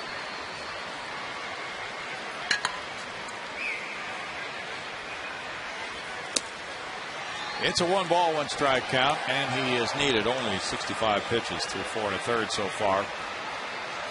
John Eli will pitch tomorrow night against Wandy Rodriguez. That's a liner into right center field. Sharp single for Sanchez and a 5-game hitting streak as he took Kuroda the other way for hit number 2 for the Astros. That's the Sanchez special right there. Good off-field stroke. Jeff Bagwell really likes his approach at the plate. He knows what he's capable of and what he's not capable of, and kind of sticks to his game plan. Good, solid line drive swing there by Angel. He's aboard. Brent Wallace follows. Wallace fouled out to the third baseman, Blake. Jay Happ is on deck.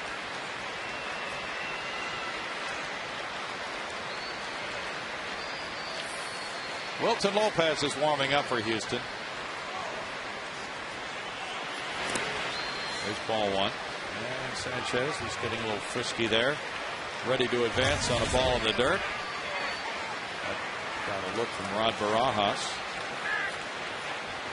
1-0 for Brent Wallace. In fact, before the game, Brad Mills was asked about different relievers, including Wilton Lopez. He said, we're going to have to monitor his innings. He's pitched a lot.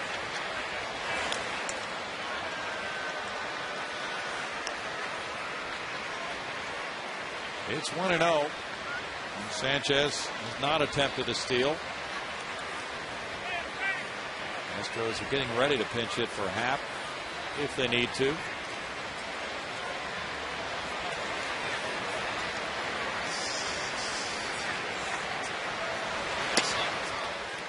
Wallace looks at it, and it's 2 balls, no strikes to Brett, who's walked 5 times this year. It's Lopez. Wallace has had 98 at bats now this season.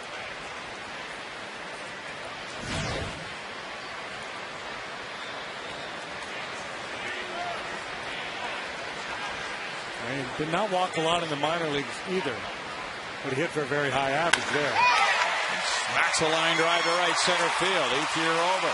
Sanchez first to third on the Wallace single. And the number 8 hitter comes through.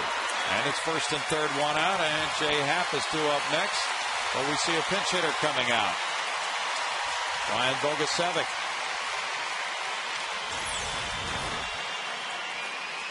Throwing the fastball up in a little bit, but not in on the hands enough where he couldn't get to it. Pulled the hands in, threw the barrel at it. Good line drive off the bat of Brett Wallace.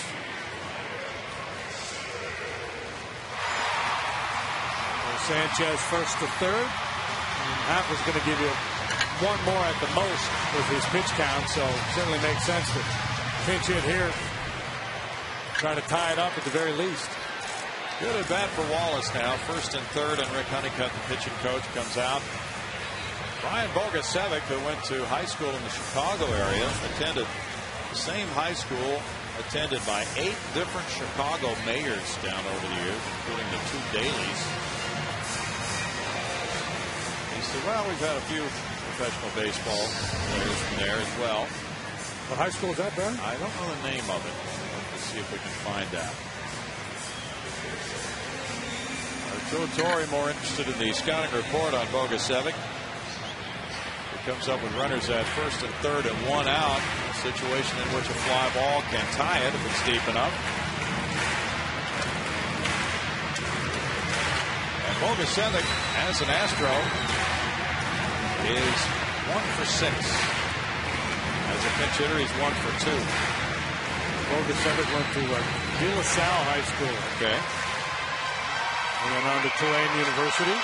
2005 College World Series for the Green Wave. Big chance for him here to tie the ball game. Or maybe even more. Broken back. And the first baseman's underneath. Pop-up caught by Russ Mitchell. 2 outs. Ooh, talk about getting into a man's kitchen. Yeah, he did. Bogusevic went up there looking for a fastball. He got a fastball, but Kuroda able to get it in on his thumbs. Michael Bourne is grounded out twice to second base. Well, Haas, I think everybody know what he's going to do should Wallace take off for second base.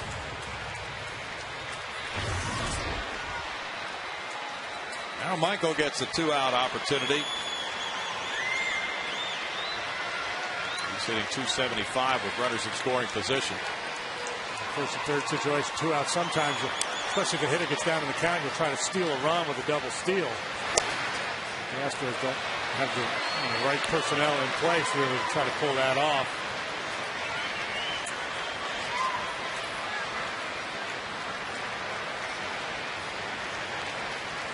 Strike 1 to Bourne with Keppinger on deck. 7 hits for the Dodgers, 3 for the Astros tonight. The Dodgers have stranded 6. The Astros have left a couple.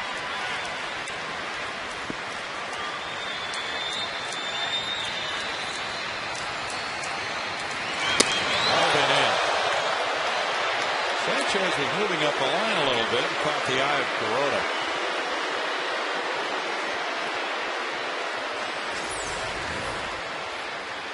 Fastball caught the eye of Michael Bourne as it buzzed his tower.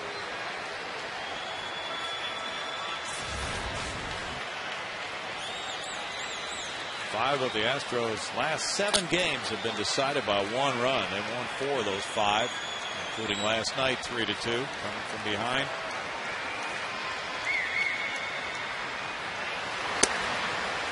Strike makes it 1-2 to Bourne.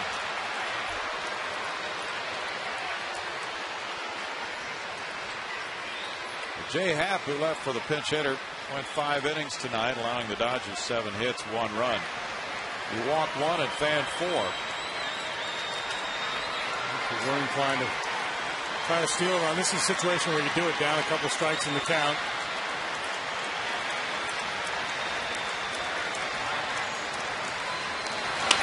Warren Lips run to shallow center field for call out, in for a hit to tie the game 1-1. An RBI single for Bourne, his 35th run batted in. Down to 2 strikes and 2 outs, and he made contact, and something very good happened for Michael. Yeah, nice job there. Kuroda stayed in on him. Threw that one up around his head, then got a called strike on the inside corner. One more time went in there, and Michael didn't exactly crush it, but he fought it off. And he got himself an RBI. Big swing of the bat there. It really was. Making contact. And he created something good that happened to tie the game. Now it's Keppinger with runners at first and second. Keppinger's walked and he's bounced out to third.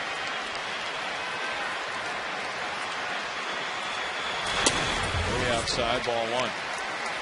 Kuroda's dad played professionally in Japan. His mom was a school teacher. He credits her with his discipline and sense of fairness. And as a kid, when he would act up, she would throw him out of the house with no clothes on. Oh, That's interesting. oh. That'll get your attention. Yeah. 2 balls and no strikes.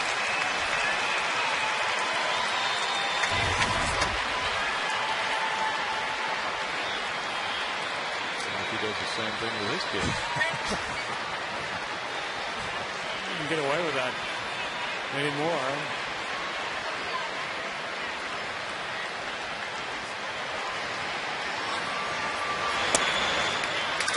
That game is pretty tight tonight.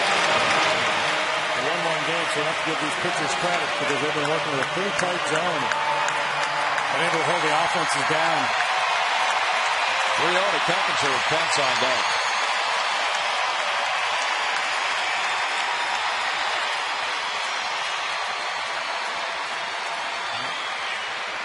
Likely taking all the way here with Pence coming up next. Kuroda doesn't know that. And he walked it. Bases are loaded. Two pretty good pitches there, 2-0, 3-0.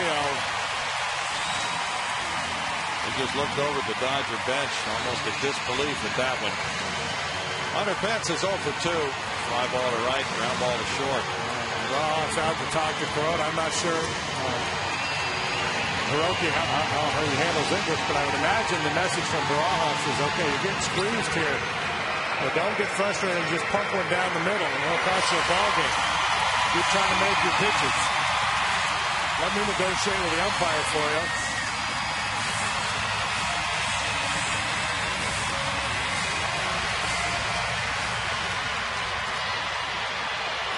Hunter has 3 career hits and 13 at-bats against Kuroda. Ellis Lee on deck. Jumps on one here. This place will light up. He got cheated on that swing, and there's strike 1 for Hiroki. Hiroki finding a little something extra. That fastball at 93 miles an hour. And similar to Happ last inning when he punched out Ethier to end the inning with a 93-mile-an-hour fastball, his best of the evening. That's a .239 career hitter with the bases loaded. He is 3 for 8 this season.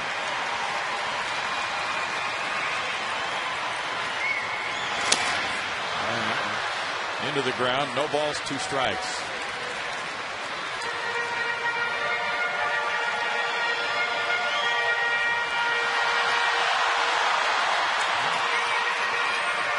Like Michael Bourne, got to stay tough here with 2 strikes and be willing to shorten the swing.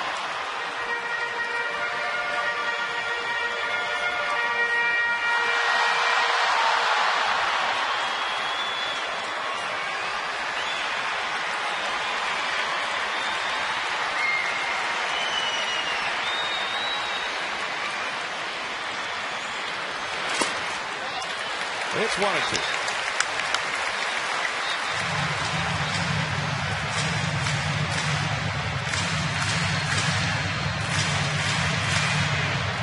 Fans are into it on a Friday night. We've seen the Astros come back to tie it after the Dodgers got a run at the top of this inning. Both these teams have gotten superb starting pitching since the All-Star break. Dodgers are second to the Astros in starters ERA since the break. Houston 3.21, Los Angeles 3.30.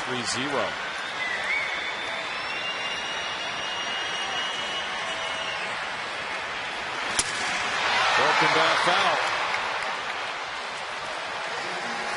Still 1-2 to Hunter. He puts up a battle here. There have been stories about Jeff Bagwell and Brad Ausmus since they're reunited in this series. Jeff saying he really enjoys the job of hitting coach.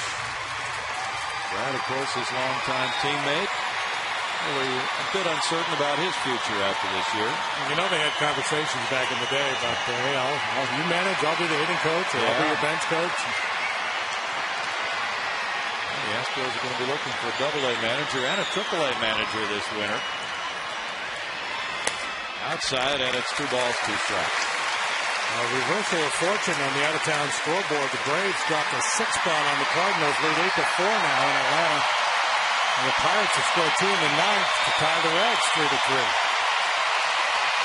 It's supposed to be the inning for offense. Must be. These fans would like to see just a little bit more of it right here. Took a couple of shots out of the zone on him.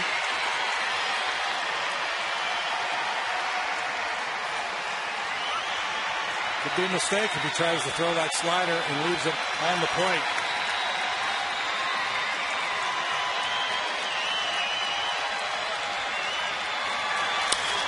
Foul away. 95.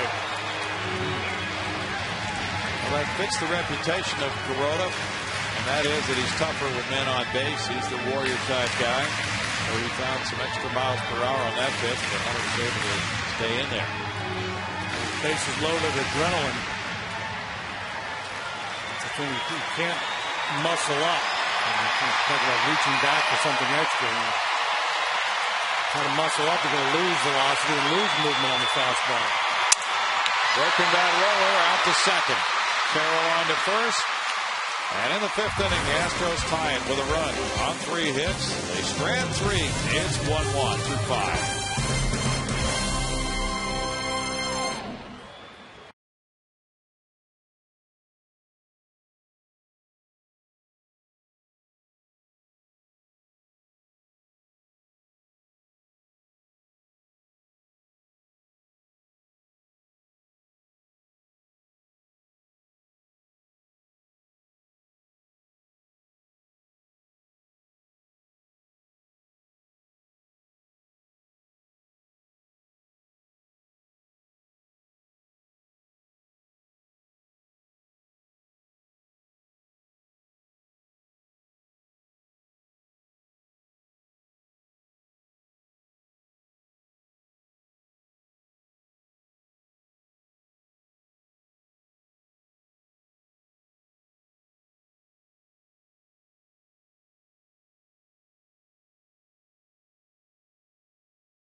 In the 6th inning, we have it from Coors Light. Here's a double play. Jeff Kapichin just ahead of the sliding runner for call. Gets out number 1, and then a 1-bounce throw to first base. The runner moving on the pitch. Completes a double play on Carroll. Coors Light freeze scan brought to you by the Frost Boot. Coors Light. That was back in the 3rd inning. Jay Happ had 2 men on him, 1 out. And the man on 3rd there, Ron Barajas, would have scored if the Astros don't get that double play. So, very meaningful play there by Kep. Call to the bullpen brought to you by Verizon Wireless. Brings in Wilton Lopez, who has really had an outstanding year for the Astros. Is he running out of steam? Well, maybe not, but he has gotten losses in a couple of his appearances recently. And last time out, he was fine. He's 5-2 with a 3.12 ERA. I haven't noticed anything different in his stuff or his approach. His velocity is still good. His movement is good. Continues to attack the strike zone. Hasn't walked a man in a month of Sundays. Well, he lost last Friday at Arizona, giving up a run in 1 inning, and then he lost Monday at Chicago. Again, 1 run allowed in 1 inning. Came into both those games tied. Now he comes into another game tied, 1-1. Working the 6th a little bit earlier than he normally comes in. There is strike 1 to Kemp. Kemp has grounded out and walked. Lopez has been a tremendous addition to the Astros bullpen this year. Has a 1.42 ERA in his last 25 appearances. That's out on a line into right center field. A hit and by Hunter Pence. So Kemp will roll to second and keep on going. And he got a stop sign, but he's going to make it to third. And the throw is backed up by Lopez. It skipped by Chris Johnson. Well, Hunter Pence tried to cut it off. It got by him, and it winds up as a triple for Kemp. Well, Hunter got caught in between. Initially, he was going to try to make a play on it. And then he thought, no, I don't think I should try that. And then he figured he could play it on a hop, but he's already semi-committed. I'm going to take a look at it here. He just got caught in between and got a little too close to it and couldn't handle the carom or the bounce. And Kemp, boy, he turned second. Those strides got awfully long. Chewing up some ground. And Larry Boa had held up both hands when he was nearing second, but Kemp disregarded that. He wasn't looking, as you see.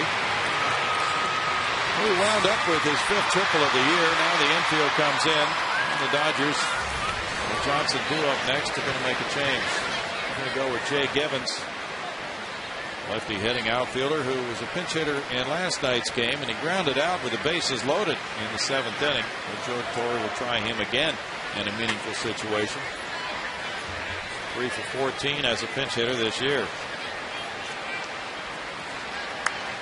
Gibbons has been playing at AAA Albuquerque, but as a Dodger has 32 at bats, a .313 average, 3 homers, 9 runs batted in. Good numbers for limited playing time. Oh, whoa. A whole lot of wall going on there. Yeah. Popped out of the mid. At the third, ball 1. Looked like a pretty good pitch, too. In the Astros dugout asking Bruce Dreckman where it was, and he motioned with his hand that it was away, but I'm not so sure. Gives you an idea of the movement of Lopez. Castro couldn't even catch that one.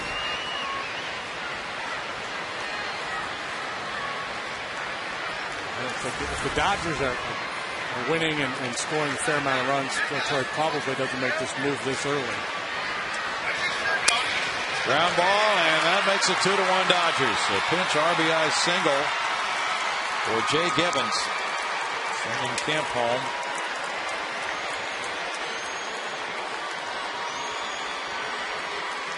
So after 4 innings of nothing but zeros, Dodgers get 1 in the top of the 5th. Astros answer in the bottom, and here come the Dodgers in the top of the 6th. Infield pulled in, not all the way, but tight enough where they would have had a shot at Kemp on a sharply hit ground ball. It decreases the range a little bit. Gibbons takes advantage, gets a base knock. Hit number 9 for the Dodgers makes it 2-1. Now it's Mitchell. Ball 1 to him. He is 0 for 2. Barajas on deck. Barajas is 2 for 2.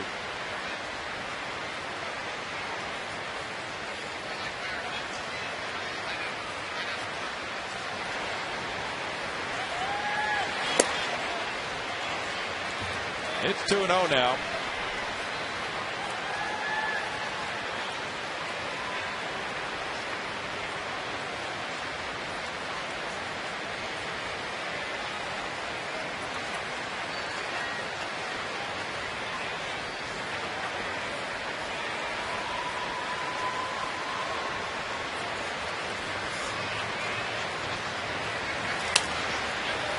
Two balls and a strike for Wilson Lopez.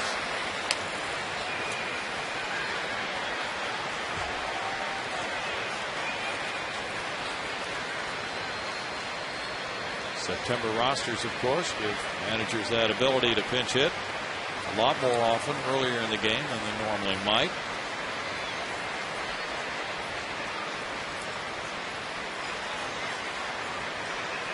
They're going. Swing and a miss. Castro with a throw. The tag by Keppinger is waiting. And it's there early to get Gibbons.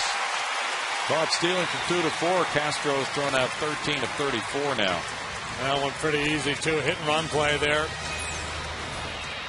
See the break by Gibbons. Mitchell comes up empty with the swing, and Castro just makes a good, solid throw to second base in plenty of time.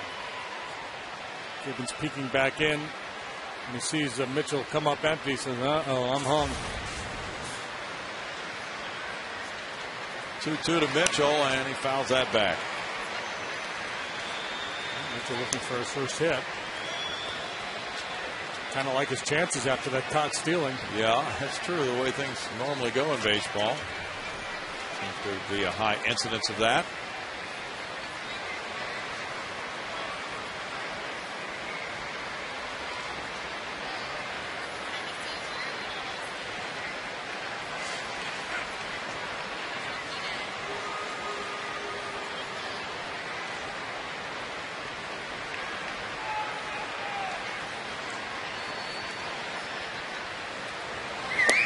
Lopez runs it down and in. It's a 3-ball, 2-strike count for Wilton now. Wilton, 27 years old, from Nicaragua. Pitched 8 times last year for the Astros with an 0-2 record and an 8.38 ERA, coming up from Double-A Corpus Christi. In the air to right field. Pence is waiting for it. There's a hole in that, Terry. Yeah, 2 outs. And it's Barajas next.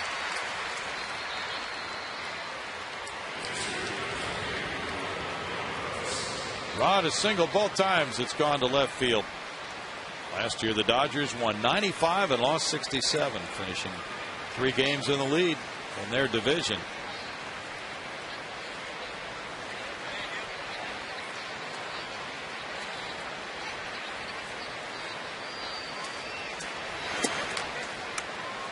Ball 1 to Rod Barajas, just turned 35. Drove in 71 for the Blue Jays last year.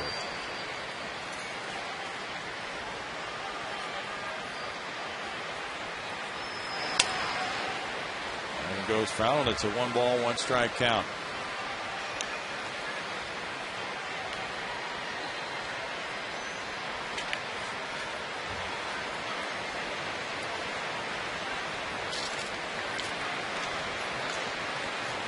Sheo Cruz is out here tonight.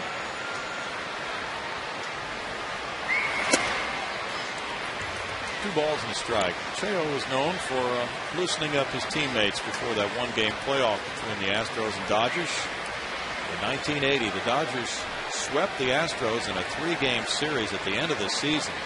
That necessitated a 1-game playoff, and Sheo really did a number on loosening up his teammates before that game. Yes, he did.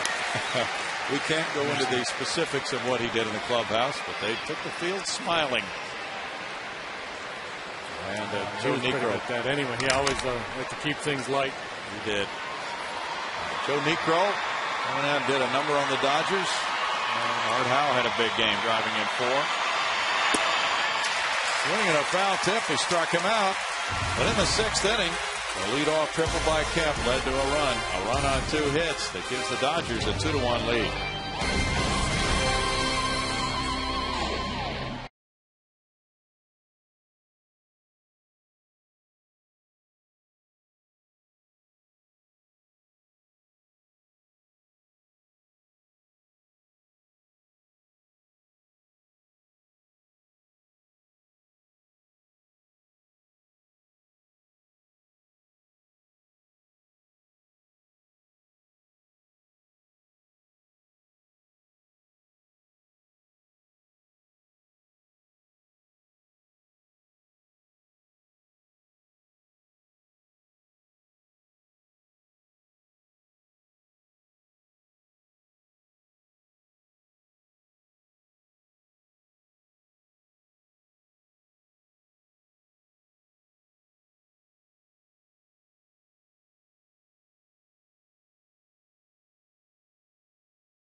FoxSportsHouston.com to vote for the Astros' most memorable moment from this season. You'd like to see it replayed here on Fox Sports Houston. You've got a couple of choices. This play was fun. That's Roberto Quintero picking Jason Worth off in the intentional walk. And then El Caballo hitting a big grand slam in Colorado. So you got a couple. You got the Sterling defensive play, the quirkiness of it, the dramatic grand slam by Carlos, and boy, he's had a number of those this year. Jay Gibbons takes over in left field after pinch hitting for Reed Johnson and giving the Dodgers the lead 2-1. Carlos Lee comes up in the 6th inning against Hiroki Kuroda, who's thrown 85 pitches. Carlos has one of the Astros' 4 hits. Looking at strike one. That was a single in the 4th inning. He'll be followed by Johnson and Castro. Kuroda's had 18 quality starts of 27. Furcal to his left, spins, and the tag at first by Mitchell. Bart Ennis has something for us. Bart? Yeah, Brownie, coming up on Sunday, the Astros and Dodgers wrap up this series at 105, and the first 10,000 fans will get a natural fiber tote bag courtesy of the Methodist Hospital System. Sunday is also Family Sundays presented by Minute Maid and Kroger, including a kids zone in Union Station. Go to Astros.com to purchase tickets tonight. Back to you. Oh, that's a good-looking tote bag. Thank you, Bart. Now Chris Johnson 0 for 2. Grounder, a strikeout.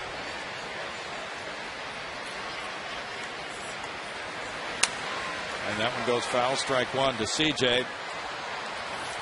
Florida down Washington 3-1 at Washington. Alex Sanabia, the winner. He's 4-2. Beat John Lannon, who's 7-7. Clay Hensley got his first save. Tampa Bay shaded Toronto 9-8. Tim Burdach's warming up for Houston. As you would expect, many home runs in that game. Upton, Zobrist both went deep for Tampa Bay. And, of course, Jose Bautista homered for Toronto. He actually hit 2. He now has 46. Jeff Fulchino is joining Tim Burdach. Wow.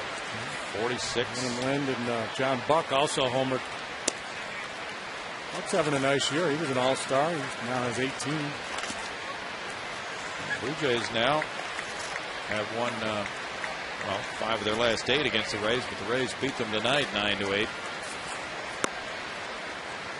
Blue Jays swept the Rays in August. 1-2. The Rays trying to catch the Yankees. They trailed by 2.5 when play began tonight. But their starters have really faltered. Tampa Bay with an ERA of over 6 since August 25th. They're animated. 1-2 to CJ. Castro on deck. And a strikeout for Kuroda. Number 3. Our Jack in the Box standings will show you something. The best major league record since the All-Star break. The Twins are the best. Then it's the Phillies. The Astros are third at 31-20. Yeah, so if they were like some of those minor leagues that play the split season, Astros would be in great shape. Yeah. Well, back in 81, the year of the strike, there was a split season. And the Astros did win one of those halves. Jason Castro looks at ball 1. Astros won, Dodgers won the other, and the Reds had the best record overall of anybody. Yeah. They stayed home. They were left out. That's right. This little piggy had none. It didn't go down very well in the Queen City. In tight, and it's 2 balls, no strikes to Castro with Sanchez on deck. All 4 hits for Houston have been singles off Kuroda, who's shooting for his 11th win. Giants failed to score in the first at San Diego. Now Jonathan Sanchez is working the bottom half. Giants might have put a muzzle on him. He had predicted a giant sweep of the Padres earlier this year. That didn't work out well. So he probably has stayed quiet before this game. It's Colorado 4, Arizona 1, bottom of the 3rd at Coors Field. Did he say that or did he tweet it? I don't know. He may have tweeted it. Does that count? Yeah, I think so. Okay. problem with that stuff. People get a little loose. It is a problem.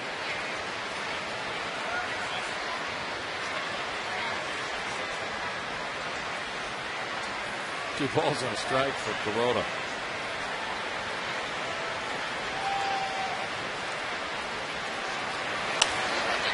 And it's foul back. 2-2. Everybody wants to be the next Joe Namath. Yeah. Big proclamation. Well, he backed it up.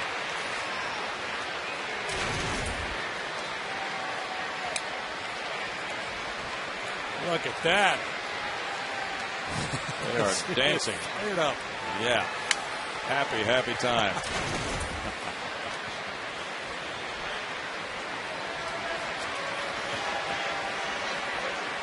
She's beside herself with happiness.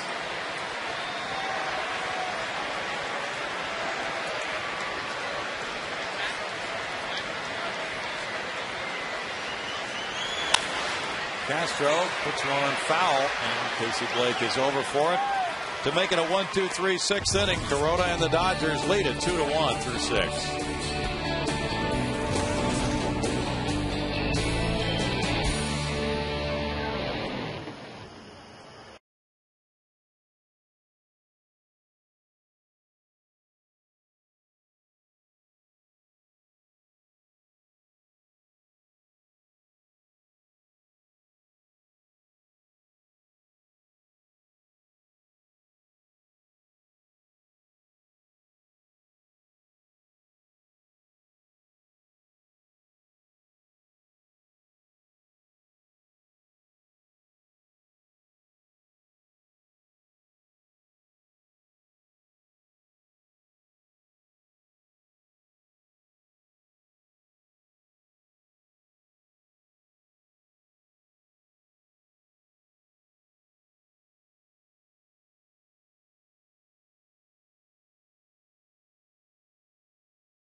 By Capital One, by Verizon Wireless, and by 5-Hour Energy.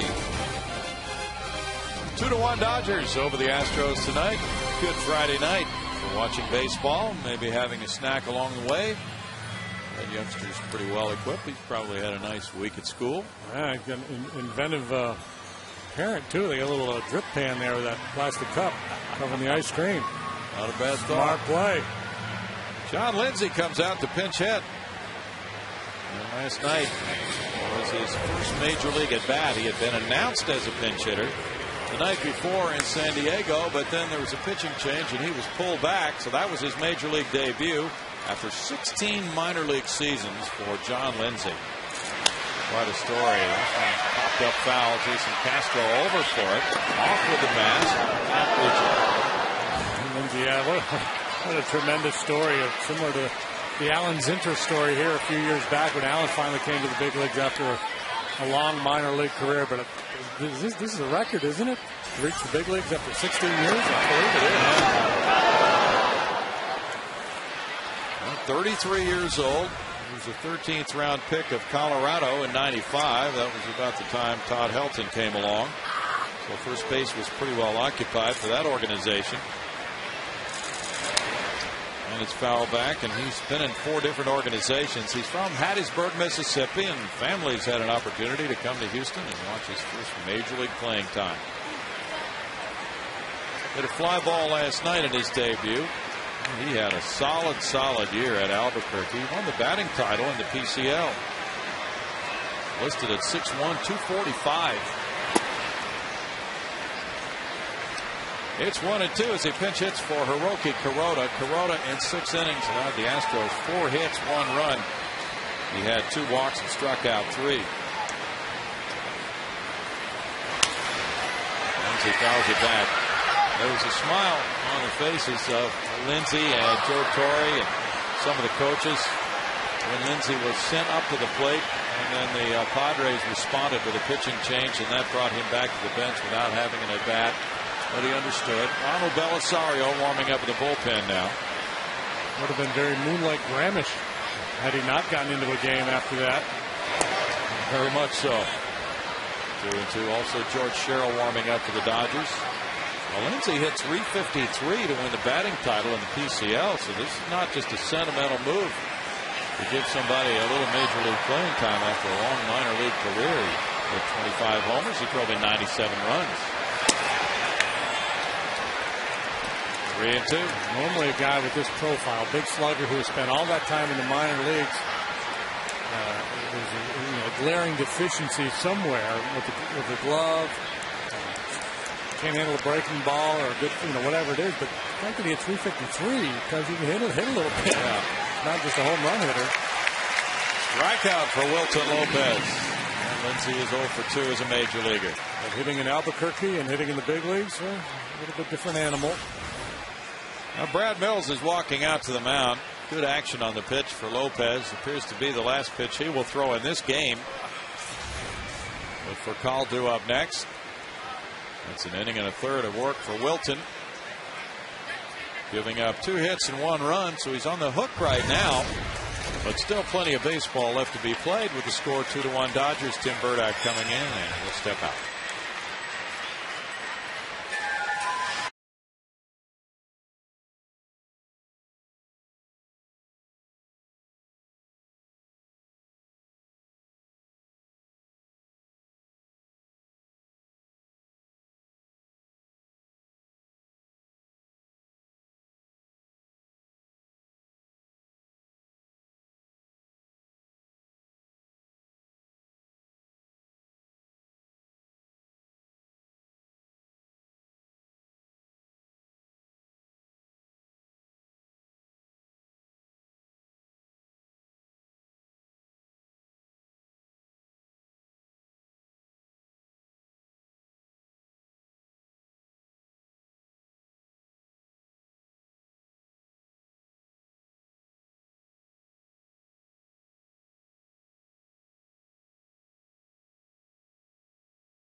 Give the Dodgers a 1-0 lead in the 5th. The Astros answered with a Michael Bourne 2-out 2-strike RBI single in the bottom half, and Jay Gibbons came to the plate as a pinch hitter for Reed Johnson. He delivered the lead for the Dodgers again with a single, scoring Matt Kemp, who had tripled, and it's 2-1 on Energy Insight. Now Tim Burdack comes in with 1 out, and Rafael Furcal will be the batter. He is 1 for 3. Call takes a look at ball 1. Cleveland shut out Minnesota 2-0 tonight. Burdack 2-1. His ERA has been coming down steadily to 3.25. 0.79 ERA over his last 22 2/3 innings pitched. A long stretch of outstanding work by Burdack. Yeah, that Cleveland game, that was Fausto Carmona with the shutout tonight over the Twinkies.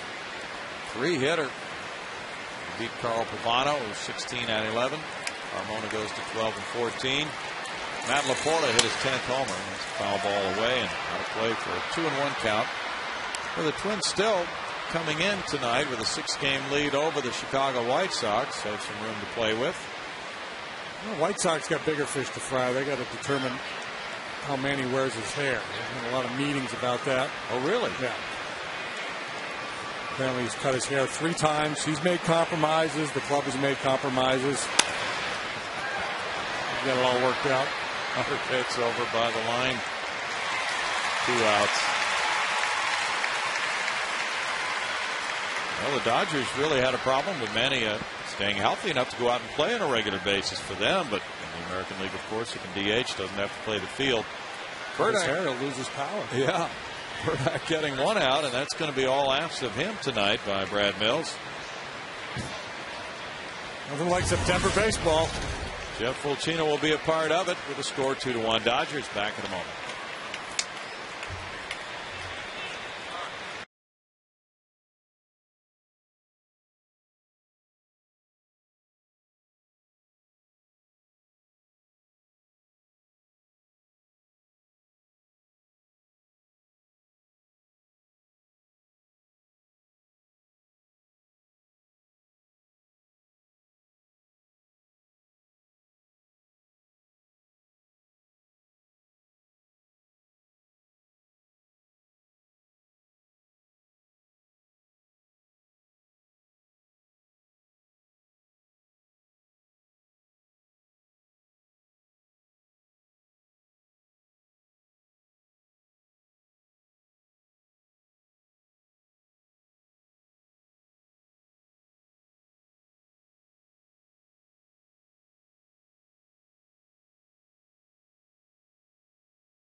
The 13th player in Major League history to reach 600 doubles. The Astros win 7-5 at Milwaukee. Biz goes on to finish with 668. 5th most all time, and the most ever by a right-handed batter. Right, Jeff Fulcino delivering ball 1 to Jamie Carroll. Carroll has had 2 hits and driven in a run. That one bounces foul past Larry Boa, the third base coach, for a 1-1 strike count. Fulcino pitched to just 1 batter on Tuesday in Chicago. Gave up a hit but no runs. He's 1-0 with a 5.93 ERA. Fernando Abad is warming up now.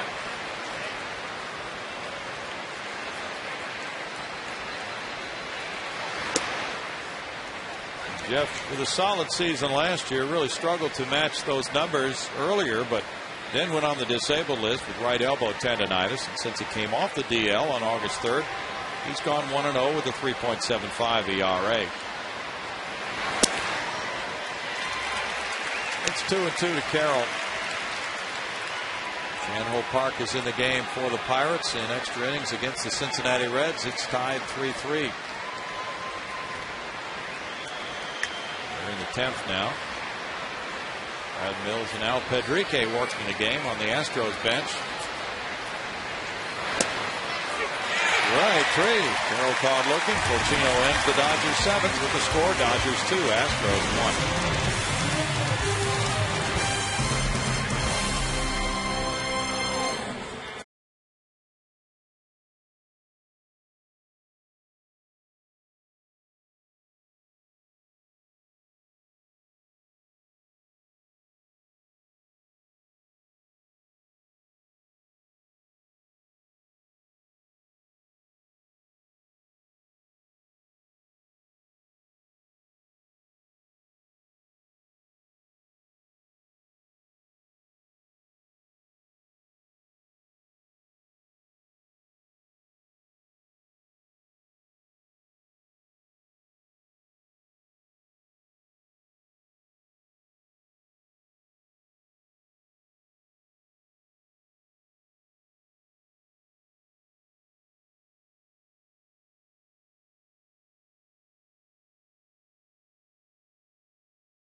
Great job by those trained harmonica professionals.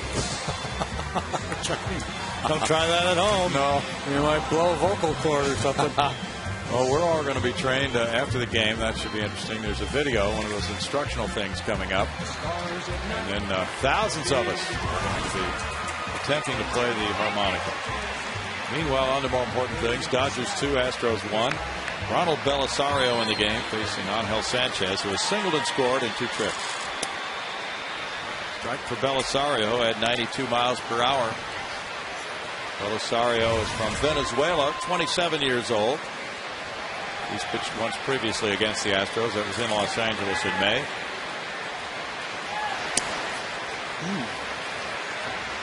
He's finding out what the other pitchers have had to deal with. Look at the tight strike zone. Although Jimmy Carroll got rung up on a borderline pitch for him last time.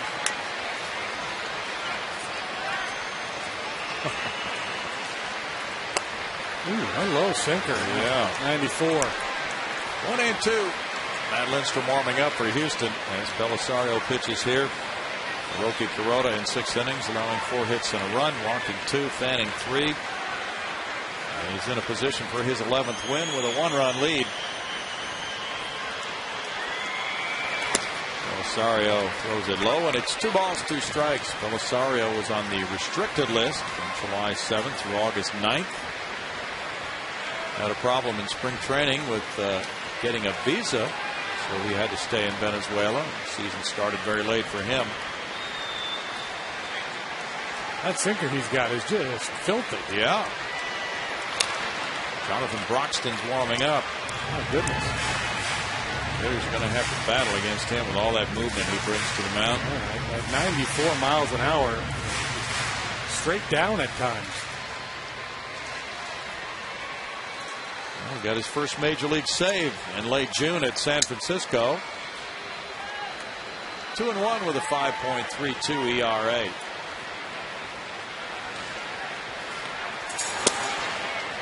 Sanchez laid off, and it's 3-2, so maybe that's the trick. Don't swing. I've often thought that's the best strategy against Marmol over there in Chicago. Yeah. You can't hit him. Why swing? Just take the walk. Wallace on deck, and the pitcher spot. Oh, but that's strike 3. So he started the pitch higher, and he gets a strikeout. Not sacrificing any movement. Took a little off, 91 miles an hour. And able to find the strike zone. And when you have this kind of movement, you can really simplify your game plan. You're not up there worried about fooling anybody or changing speed. Just throw that good sinker and let it do its thing. Jeff Blum is on deck while Brett Wallace bats. Wallace is 1 for 2. Sorrow, big guy, 6'3", 235. Huge hands. You see the ball. Looks like a golf ball in his hands out there. Strike 1 to Wallace. Wallace's single got Sanchez from first to third, and then he scored on a Bourne hit. So Brett, a big part of that run the Astros got in the 5th inning. He laces this one to center. Kemp way back with his back to the infield. Extra base as it bounces over the yellow line. That's a double for Wallace. Ooh, he just smacked it to straightaway center field. Well, all of a sudden, Belisario lost his sink. A couple straight fastballs there to Wallace, the second of which he just blasted. 2 good swings for Brett tonight. And this fastball out away from him. You're asking for trouble when you pitch him out there. That's his power. If it stays in play, he's going to end up with 3 bases. That's unfortunate. Would have had a man on third, which is 1 out. Would have forced the Dodgers to have to pull their infield in. Pinch runner for Wallace is Anderson Hernandez, and Jeff Blum is the pinch hitter for Fulcino. Wow, you don't see many fly that far straightaway center field there. No, that was a laser shot.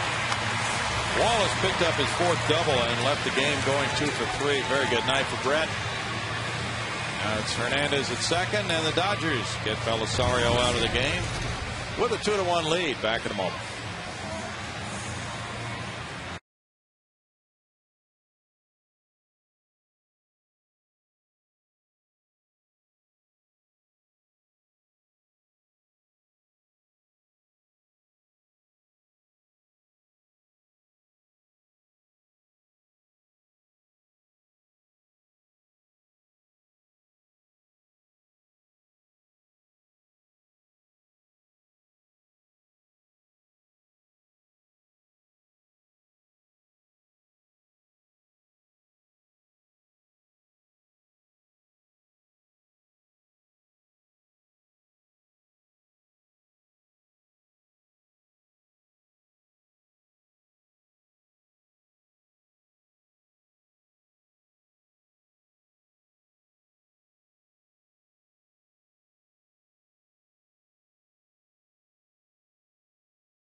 Jonathan Broxton warming up. He may, in fact, still be warming up, but it's George Sherrill who comes out of the bullpen. He's 1-2 with a 6.40 ERA. Jeff Blum was on deck, but I don't believe he was announced into this game. So now it's going to be Jason Michaels hitting against Sherrill, and Michaels is 0 for 2 against Sherrill. Yeah, Joe Torre made the pitching change before Brad Mills decided who was going to hit for the pitcher.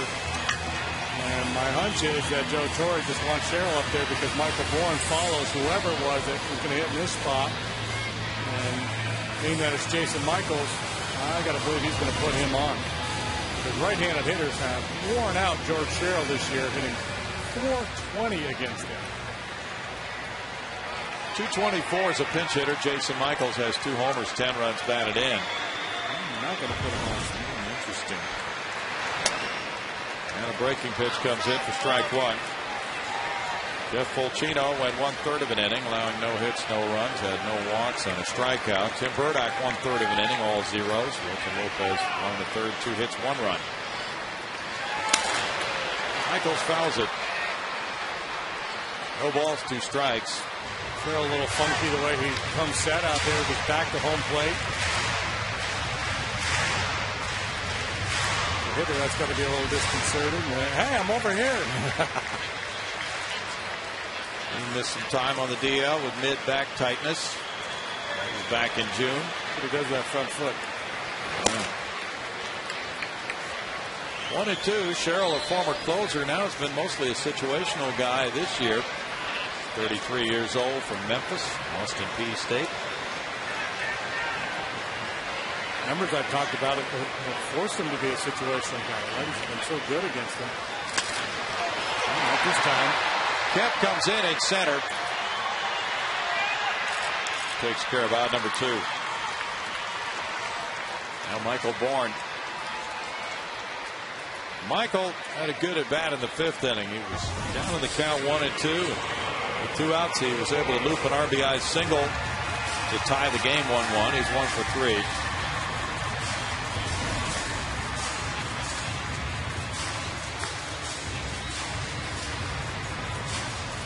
Michael is 0 for 2 in his career with 2 strikeouts against George Sherrill. Capture on deck. Hong-Chi Kuo, now the closer for the Dodgers, was an all-star. He's having an outstanding year.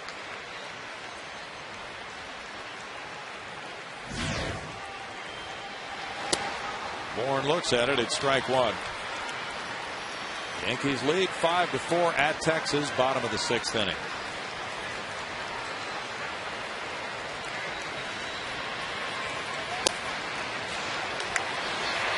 Now it's no balls, 2 strikes to Bourne. Pittsburgh and Cincinnati are tied 3-3 in the bottom of the 11th at Cincinnati.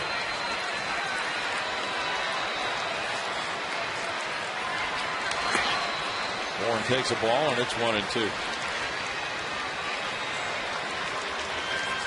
Dodgers have Blake, Ethier, and Kemp due up in the 8th.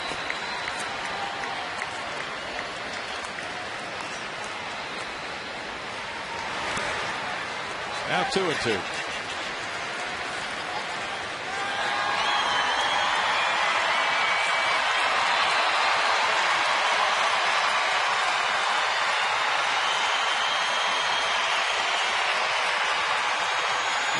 Still trying to find out if Jeff Blum was announced as a pinch hitter.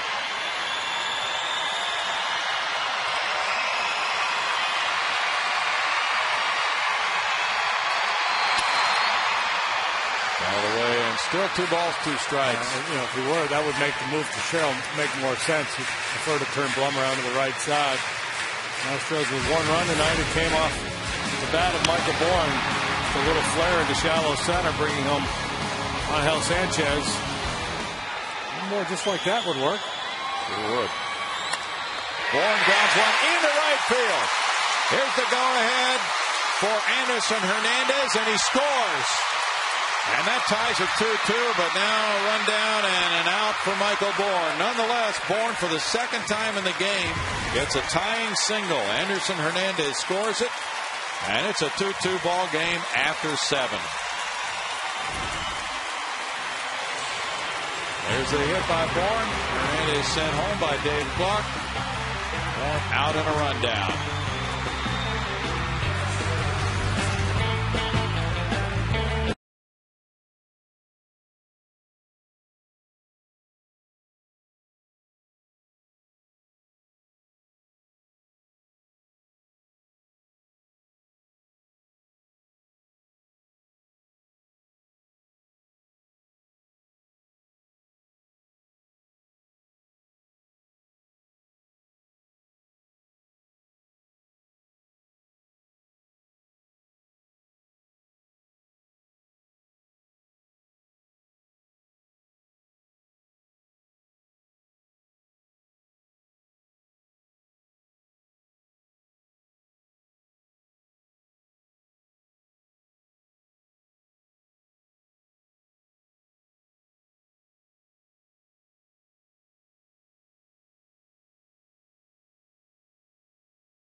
To the 8th, and once again we'd like to give a big tip of the cap to Chevy for being a proud sponsor of youth baseball programs throughout the state of Texas. To learn more about their efforts in that endeavor, go to ChevyTexasBaseball.com. Brownie, back to you. Thank you, Bart. Jeff Blum was announced in the game as a pinch hitter and then left for Jason Michaels, so he's been burned. And it is 2-2. 8th inning begins, and Matt Lindstrom is pitcher number 5 for Houston, facing Casey Blake. And we have changes for the Astros other than Lindstrom, who delivers strike 1 to Blake. Jason Michaels stays in the game to play left field. Carlos Lee moves to first base. 9 hits for the Dodgers, 6 for the Astros. No errors for either team. The Dodgers have stranded 6. The Astros have left 5.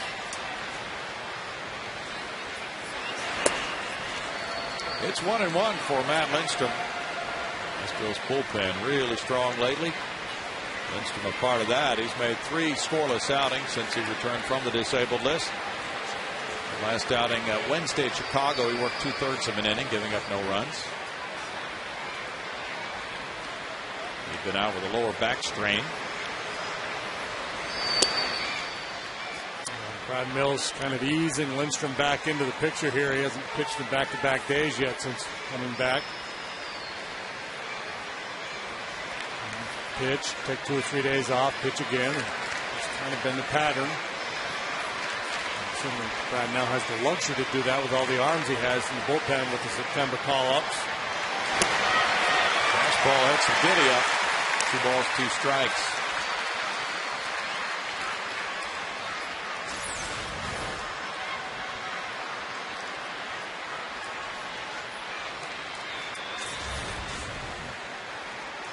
After the breaking ball away, that one had some action up and in on Blake. Ethier's on deck. Kemp is due up third. Another breaker away. It's the count of 2 balls, 2 strikes for Matt Lindstrom. He could snap a 3-game losing streak if he gets a win tonight. Ethier's a threat. Now this is really the difficult part of the lineup. Blake, Ethier, and Kemp, all with the ability to go deep.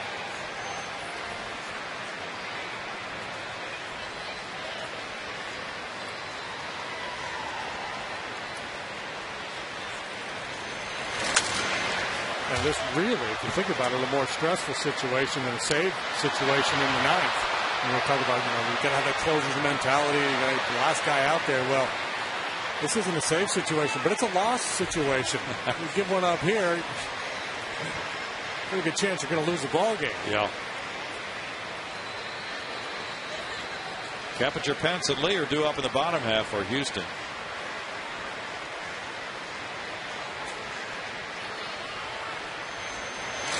That's a beautiful pitch. Strike 3 around the inside slot. Blake doesn't like it. He lets Bruce Streckman know about it.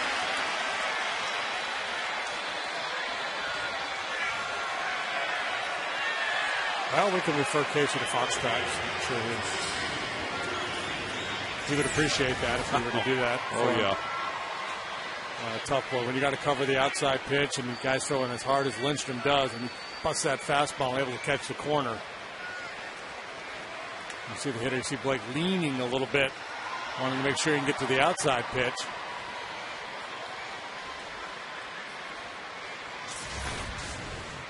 There's one out. Ethier doubled to right in the 4th inning. He's 1 for 3. Carlos Lee's almost standing on the first base line. There is strike 1 to Ethier. That fastball there, very much like the ones Belisario came out throwing. Power sinker, 95 miles an hour going straight down.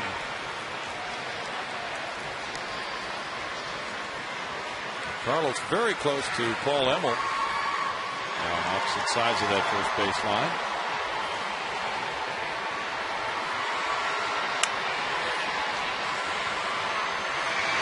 Yeah, he could probably afford to cheat a step or two towards the hole. You know, being a right-handed thrower, his glove side is on at the line, so he could move off the line a little bit and still prevent Ethier from yanking one down the line for extra bases.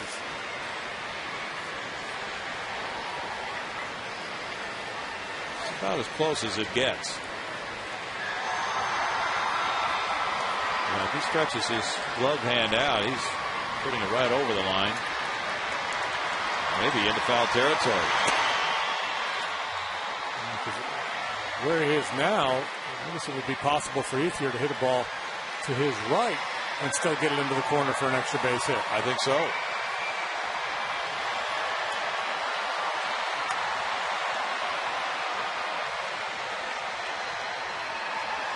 But on the other hand, he could dive and grab a foul line drive from where he is now.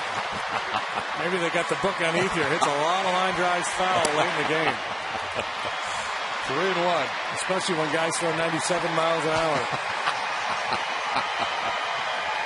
That's how the left fielder used to play me when I was hitting from the left side. Running the lines in the infield and very deep in the outfield.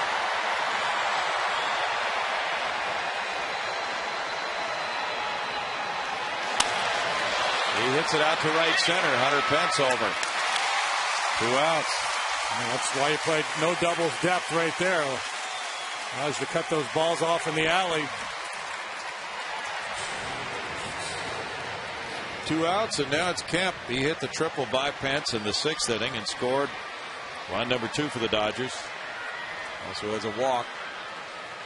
Oakland got 3 in the bottom of the 1st off Clay Buchholz of Boston and leads 3-0 in the 2nd now.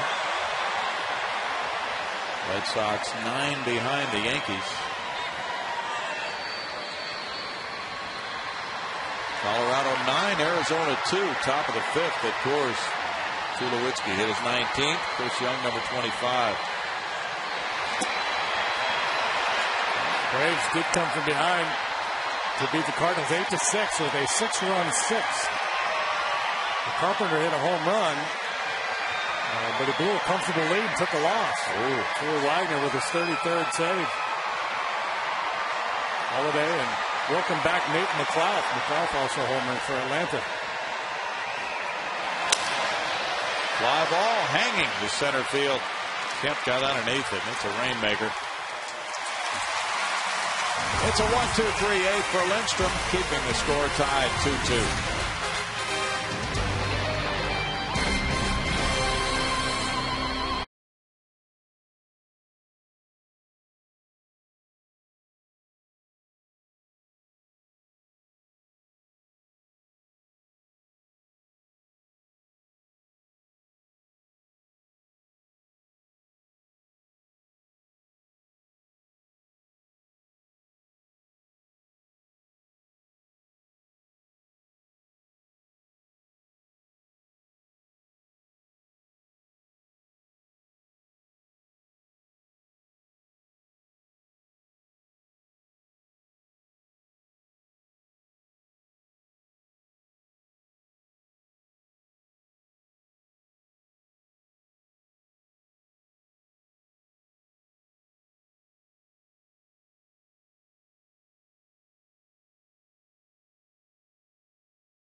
Baseball postseason on Fox and TBS. The excitement begins October 6th with the division series on TBS. Who will it be? The intrigue. Yeah, still plenty to be decided there. As they focus on the field, they might not need their binoculars to see the big guy, Jonathan Broxton. He is huge. Pitched last night. Broxton, the former closer of the Dodgers, had a hitless inning last night. He walked 2. He's 5-5 with 22 saves. Yeah, he and Jeff Fulcino are going to get together after the game and go out and pull some train cars with their teeth just for fun. Jonathan 5-5, having an off year. He's blown 6 saves, ERA up at 3.72. Could still get you to swing and miss. He's been a little more hittable this year, and at least for the time being, has lost his closer's job. Jeff Keppinger goes for the first pitch. Fouls it for strike 1. Jeff is 0 for 1 with a pair of walks. 7-game hitting streak on the line for Jeff. Ronald Belisario in 1/3 of an inning allowed 1 hit, 1 run with no walks and a strikeout. 31,010 to paid attendance. George Sherrill went 2/3 of an inning. He allowed 1 hit, no runs with no walks, no strikeouts.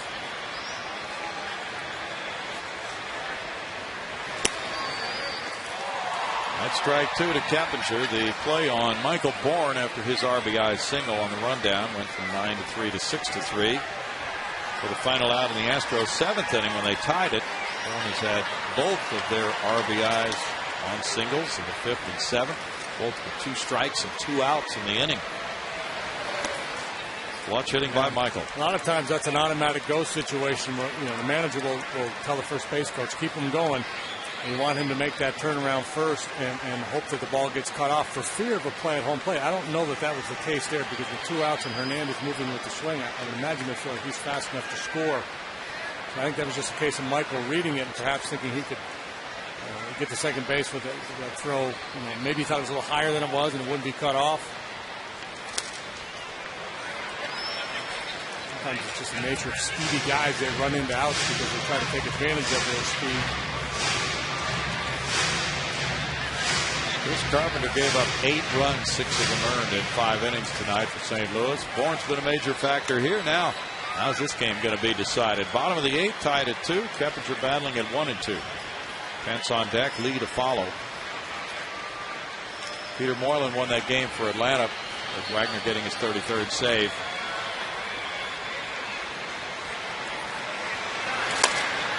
A little roller for Barajas.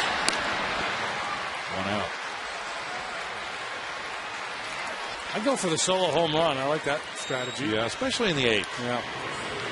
Go deep, get 3 outs, and head to the clubhouse. Nice tidy finish. Get everybody home a little earlier. Got a couple pretty good candidates coming up. Hunter Pence, who's been really swinging it well and has great numbers here at Minute Maid Park. And after Hunter, Carlos, of course, who's really had the flair for the dramatic this year. He sure has. He's had 5 game-winning hits to lead the majors. Hunter is a 10-game hitting streak on the line right here. He rocks one to center field. Kemp is backing. Ball still going back. And just short of Tal's Hill. It's a long second out. Sounded good leaving the bat. Not the place to hit it in this park, though. A lot of outs in center field at Minute Maid Park. Now Carlos Lee, he's 1 for 3. Bugler is out. The harmonicas are warming up. This could be Carlos's time if he gets a pitch to drive. Singled in the 4th inning. That was a pop fly hit to center. He hit the ball deep to center in the 1st, and it was caught by Kemp.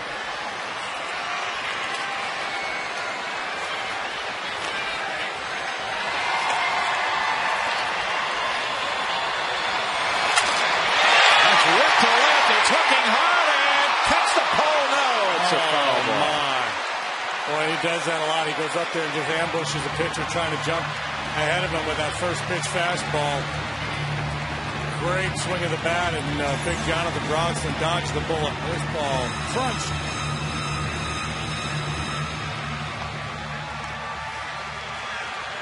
Just outside that left field foul pole. He killed it. It's a resounding strike one. Should have played the fade instead of the draw.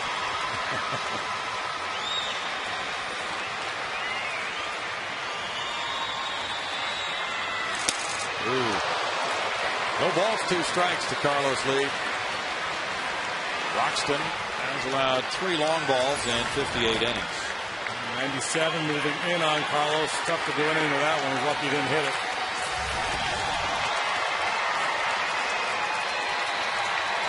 Gibbons, Mitchell, and Barajas are due up in the Dodger ninth.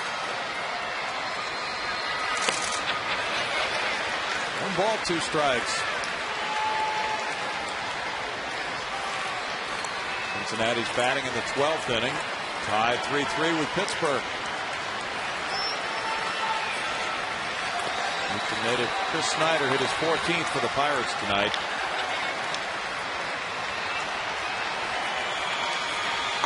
Dodger bullpen has 15 blown saves this year.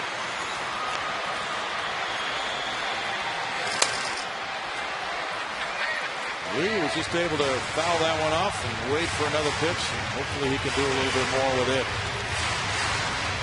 Dodgers a little bit different alignment. They're deep in the outfield, they're guarding the line at third base, but off the line at first.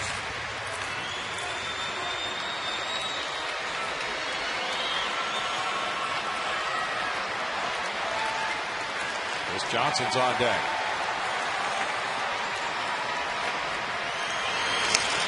And foul, that went up and in on Carlos. Tri-City Valley Cats won their series. They shut out Batavia last night, 1-0 to advance to the championship game of the New York Penn League. For the 3rd time in 7 years, that'll be Saturday.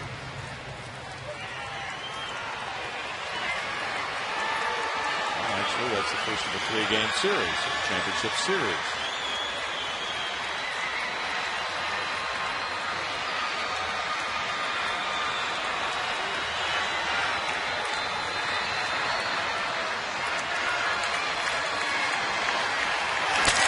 The ground ball is short. So Paul gets it over to first. And after 8, it's the Dodgers 2, the Astros 2.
The 9th arriving. The Dodgers have had a 1-0 and 2-1 lead. The Astros have answered each time.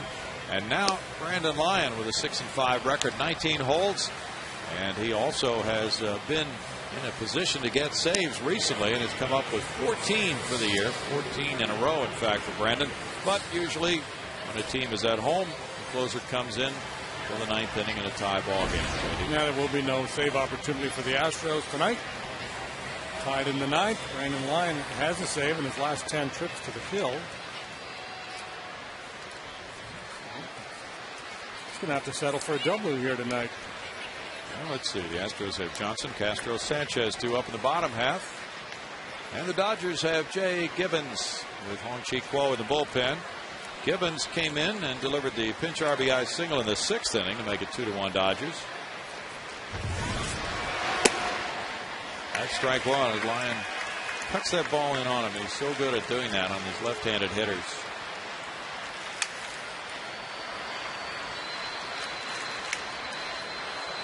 Carlos Lee guarding the line on the lefty hitting Gibbons. Gibbons takes that one. It's a 1-ball, 1-strike count. Lyon made quick work of the Dodgers in the 9th inning last night and getting save number 14. Retiring the side 1-2-3. He needed 17 pitches. That one's in on Gibbons. He pops it up. Keppinger drifting out. 1 out for Lyon, who is pitcher number 6 for Brad Mills tonight. The Lyon just does such a good job of keeping the ball off the barrel of the bat. Runs it in the hands or out towards the end. Doesn't give you too much to swing at. And Lindstrom had a 1-2-3-8 with a strikeout. Russell Mitchell is 0 for 3, still looking for his first major league hit. 0 for 8 now as a big leaguer. And it's strike one.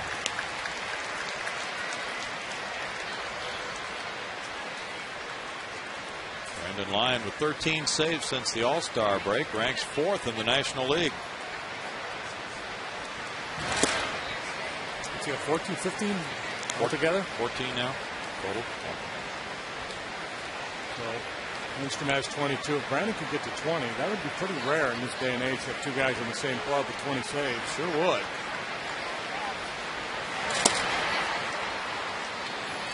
2-2, and those of you who are really looking at the Dodgers, rather, they count 2-1. They say, well, the Dodgers do that. Yeah, but they haven't both been with the Dodgers all year. Right, yeah. I mean, just counting the trade guys. Buxton and Dotel each have 22. Ground ball, Lee trickles away from him. He recovers, tosses, and Lyon goes up to get it. 2 outs. And with an assist to whoever it was over there in the Astros dugout that moved Carlos off the line. We had the shot of him with Gibbons up there really guarding the line, but he had moved off the line and was in perfect position to make this play.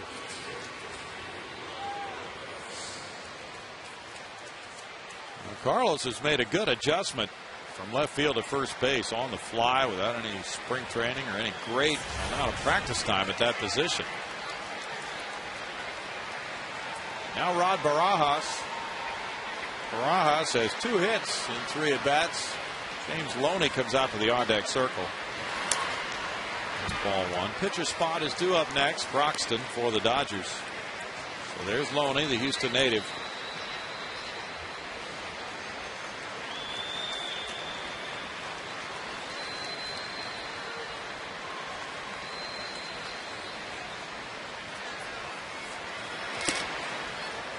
Upstairs to Barajas. It's 2-0. Lyon signed a 3-year deal as a free agent last winter to join the Astros, a deal that's worked out very well. Astros were criticized in many circles for that deal. Analysts who study the game thought that it was too much to give Brandon in terms of money and length. The 3rd year was the real key to it, and that's what brought him here to Houston.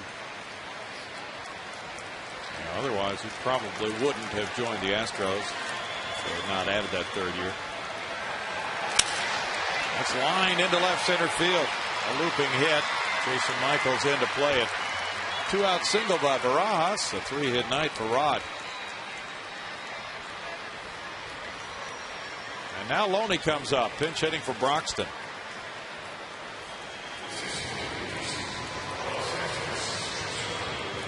Chin Lung Hu is the pinch runner at first for the slow Barajas. Hey, who's on first? There we go. I was hoping that would happen. There you go. Who is on first? It's Loney at the plate. Loney had a double in 4 trips in last night's game. 274 is his average with 9 homers and 80 runs batted in. James, as a pinch hitter, is 1 for 2. 522 at bats this year, 140 games. Kempinger's playing a deep second base.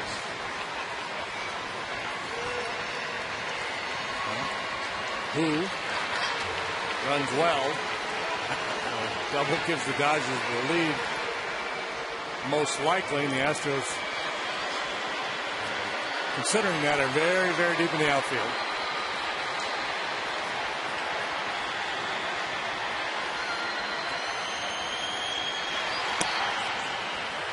That's ball 1 to Loney.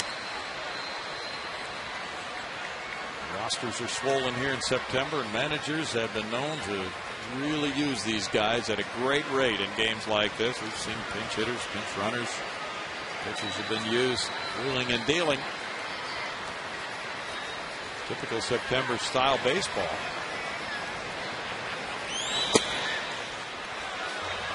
It's 2-0. We were talking a couple of weeks ago to Brad Mills about this. It's really the only sport that has this type of a situation that I know of in major professional sports, with rosters that change in size for the final month of the season.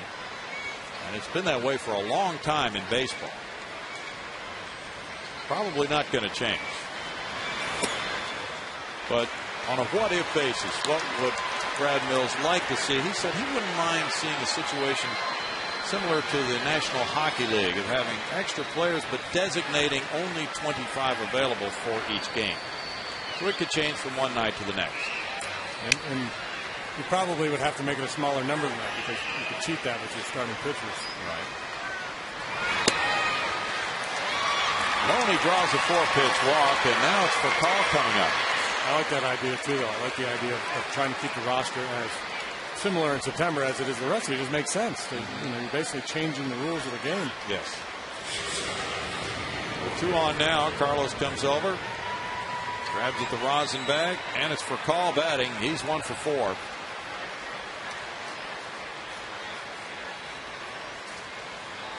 Lyon trying to regroup after the walk to the pinch hitter.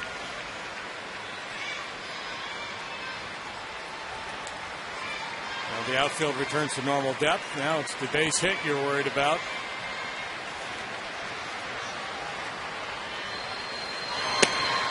There's strike 1 for call.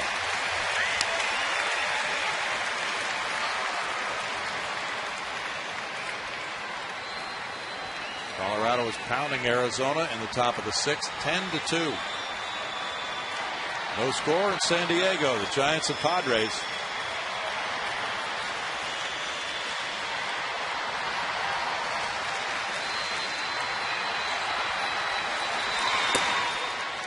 Call sees the curveball and lets it go. It's 1 ball, 1 strike. Call's had more looks at Brandon Lyon than any of the Dodger hitters. He's 3 out of 9 against Brandon.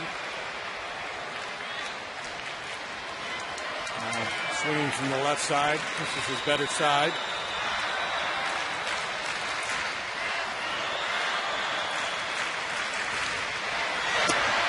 He takes it and is ahead in the count now. 2-1. Call brought a .284 career batting average into this season.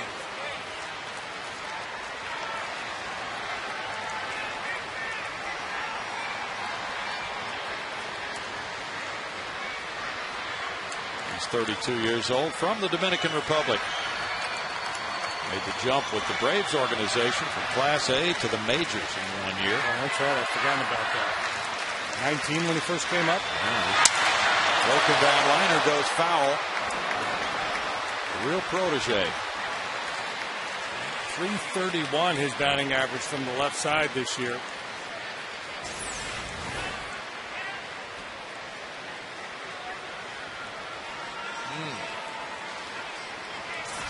Pitchers absolutely love to see that. Larry Bowa will throw that used wood out of play. Larry, just a terrific shortstop in his playing days with the Phillies and other clubs, Cubs, Sacramento, California.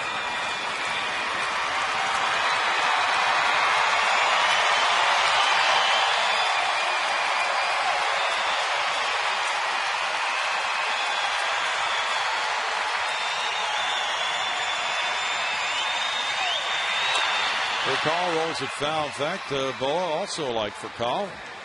Smallish, switch hitting shortstop. Larry would slap the ball and dash out of the box. The guy who got a lot of triples, like for call. And just a great fielder, high percentage.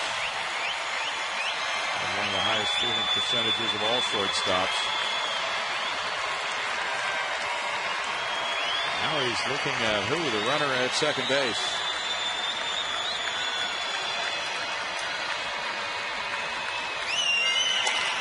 Fly ball goes out of play. Hanson Lee giving chase. Pretty good battle here. And a couple of sturdy veterans lining for call. They talk about the veterans. That Dodger coaching staff could throw some resumes at you. You're talking about Boa, Don Mattingly, Rick Honeycutt, pitched for about 18 years in the big leagues. Well, Bob Schaefer's been around a long time. Jeff Pentland. Mariano Duncan. Good long major league career. Yeah, they are.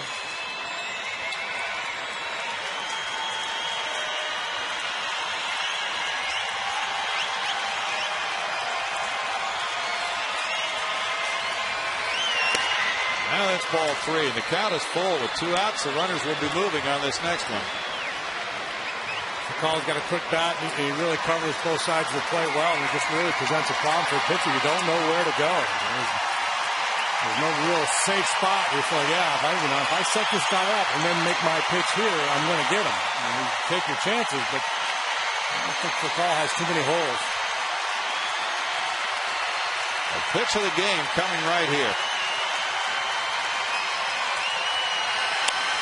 The call, flips one foul. Chris Johnson can't get there. Of course, he was going to foul off the 3-2 pitch. So we can have another pitch of the game.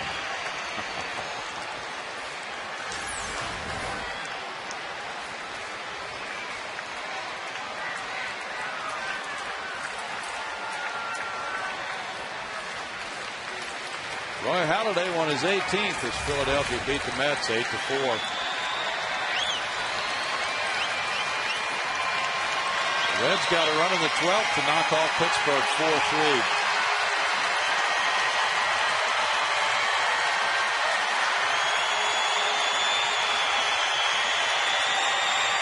So the Reds pick up a game on the Cardinals, who lost earlier in Atlanta. He rolled out to first, but off the foot of Furcal. There's a foul ball. That's now a 6-game lead for Cincinnati. The Reds snapping a 5-game losing streak. This is pitch number 10 of this at bat coming up. Jason Castro ought to talk it over with Brandon Lyons. All right, what do you want to do here? I'm throwing 24 pitches.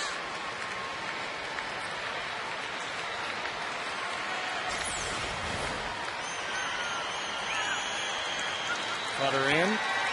And right down off the top of the foot.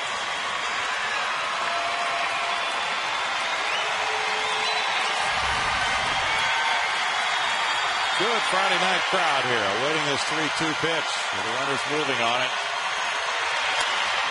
Bounce to second. Keppinger in. Over to Lee. And there's a 0 for Lyon. And it's 2-2. Bottom of the 9th inning coming. It'll be Johnson, Castro, and Sanchez 2 up.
homer in the 6th inning, a 3-run shot by Chris Johnson. The Astros made it hold up, and they won it 3-2. So they did have that lead to protect from the 6th inning on, and kept the Dodgers at bay. Tonight, a different story. Dodgers 1-0. Dodgers 2-1. The Astros scoring to tie both those situations. Now they come up with a tie 2-2 ball game in the bottom of the 9th inning. It's Chris Johnson to lead it off, and then Humberto Quintero the pinch hit for Jason Castro because the Dodgers have come with their left-hander, Hong-Chi Kuo, and they have a new catcher as well, of course. Coach Ron Barajas leaving the game for the pinch runner Cruz. That's going to be A.J. Ellis. And Kuo, you mentioned earlier, really done well getting this opportunity to close this year. He looks to Ellis now. Yeah, Kuo, 29-year-old left-hander from Taiwan, having an outstanding year. 57 strikeouts, 15 walks, in 51 innings. He gets just 146 against him. He surrendered just for one long ball. Fastball curve, slider, and a change.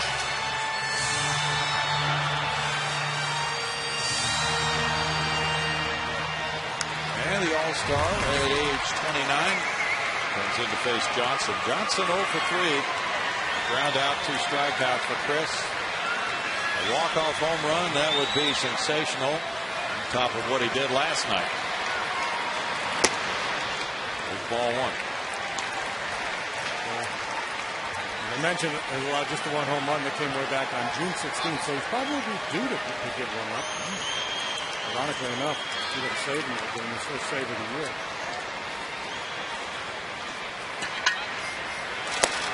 Upstairs, but Johnson went for it. And it's a 1-ball, 1-strike count.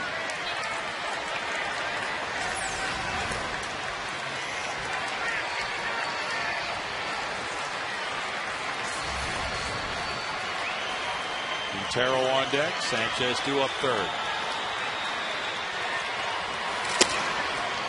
Now 2 balls and a strike. In a situation where if it's not September, Kuo might not be the pitcher right now. Torrey may have held him in reserve for a save opportunity.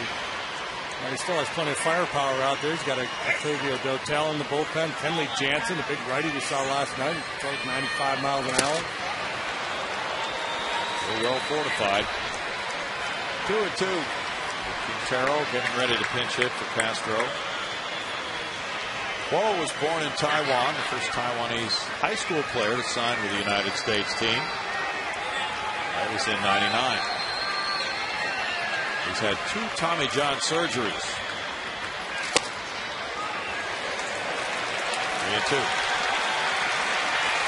Some players come back a little stronger after Tommy John surgery.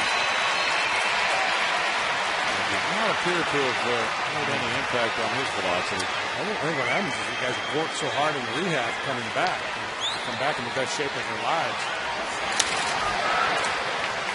Mark Melanson, Fernando Abad are working in the Houston bullpen. That's a good point. All the surgeries you have, doctors really know what to tell them to do in their rehab. Kuo's 1.41 ERA is the best among National League relievers, 3rd in the majors. And in the dirt, it's ball 4. And Chris Johnson works a leadoff walk. That's a 3rd walk for Dodger pitching tonight. And Quintero is the pinch hitter now for Castro.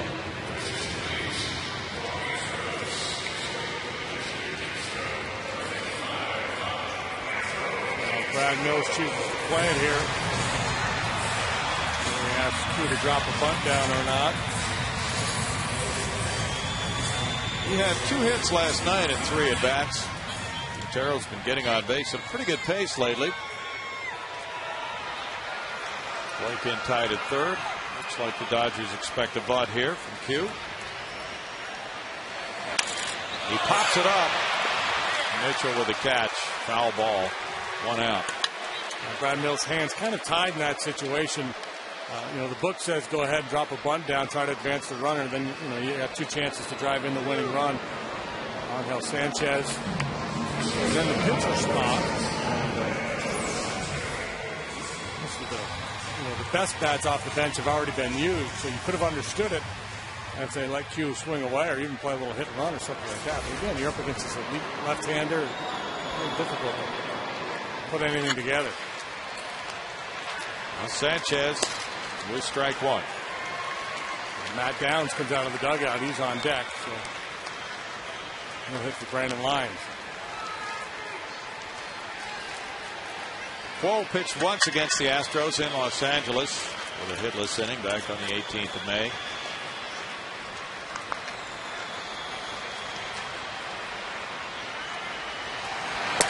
Showing bunt. Sanchez takes it. It's 1-1. Similar in that delivery to Billy Wagner. Doesn't have a giddy up on the fastball. He's got a good fastball, but it's not Billy Wagner's fastball. It's the same kind of low three-quarter darting it in on the right-handed hitters. A little bit taller than Wags, but he's just 6'1", not a big guy. Sanchez looks at ball two.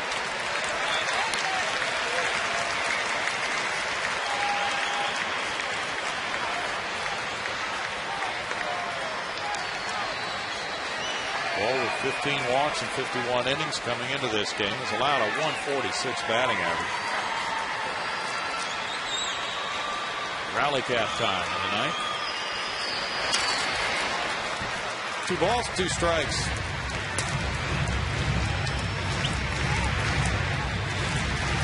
He's still leading 5-4 at Texas, top of the 8th inning now. Andy Pettit had a good rehab outing for them at Double-A yesterday. Yeah, in a playoff game. Oh, yeah, that's right. They're in the playoffs, yeah. Got that playoff feel down. Kids in Double-A play. Hey, Pettit, don't blow it, man. We're in the playoffs. And that's a strike. Sanchez is out. Number 2. Looking, and now it'll be Matt Downs, pinch hitting.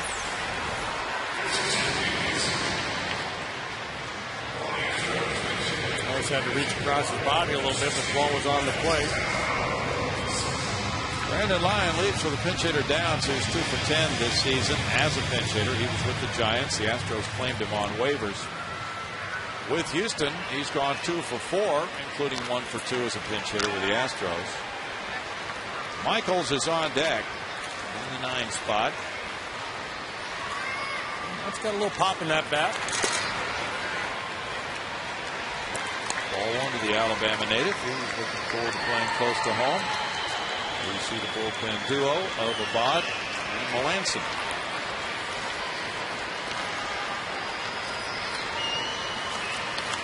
Lyon in 1 inning, allowed 1 hit, no runs. He had a walk and no strikeouts. Great season for these young pitchers. Whoever it is, Abad and Melanson, whoever comes out of that bullpen. That is if the Astros don't win the game here in the bottom of the ninth. But the pitch in these situations, extra inning type game, even though the standings don't really matter, it does have a little bit of a different feel. Yeah, that's a way to lean back and let it fly. Yeah, 2-1.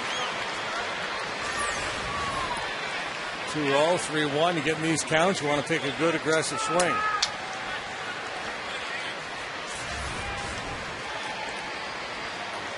Down to sit 282 against lefties this year. That's 26 years old. Black makes it 2-2. Big call here. Between 3-1 and 2-2 is huge. Again, he missed his spot, so it looks bad as the catcher has to reach across for it, but it was on the plate.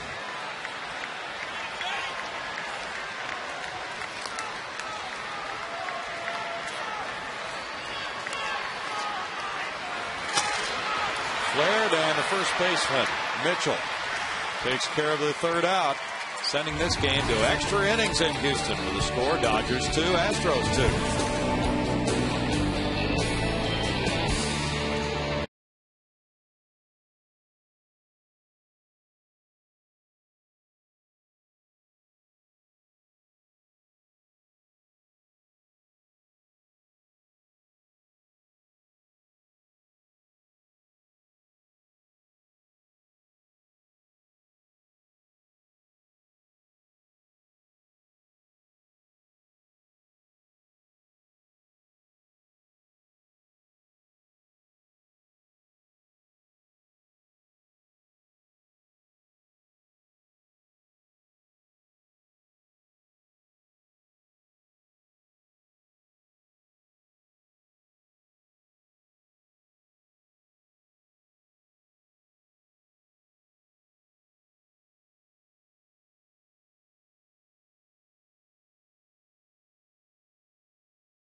outside. Hasn't really been a wild game, but 10 hits for the Dodgers, 6 for the Astros. No errors. The Dodgers have stranded 8. The Astros have left 6. We go to the 10th inning, and the Dodgers in extra innings are 7-4. That is also the Astros record in extra inning games this year. Pitcher number 7 for Houston will be right-hander Mark Melanson, who came to the Astros in the Lance Berkman trade from the Yankees and has fit in quite well to the bullpen with a 2-0 record and a 1.50 ERA. Yeah, good solid numbers for 12 innings of work. 12 strikeouts, 6 walks.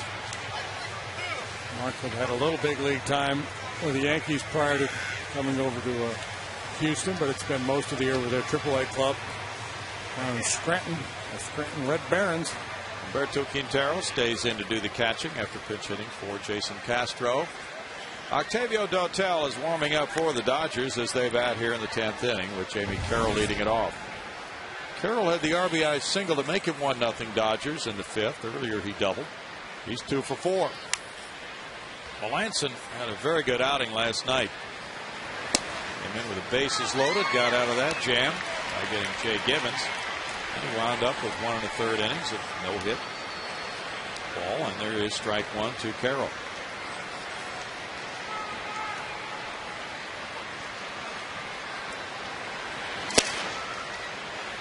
It's 0-2. He brings the overhand breaking pitch to the top of the zone. Now bring it to the bottom of the zone. Bounce it on home plate, see if you can get him to chase. That'd be one way to go. Sure would. I would have wanted to throw it right there. 1 ball, 2 strikes to Carroll.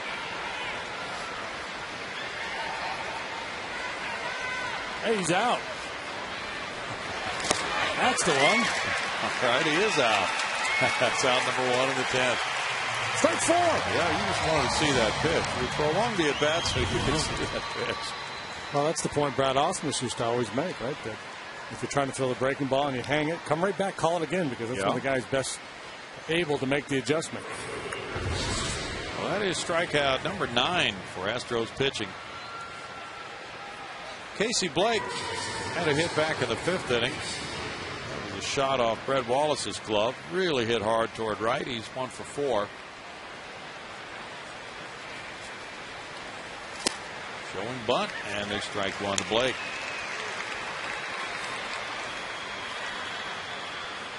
Joe Torre's club battling tonight has had the lead twice.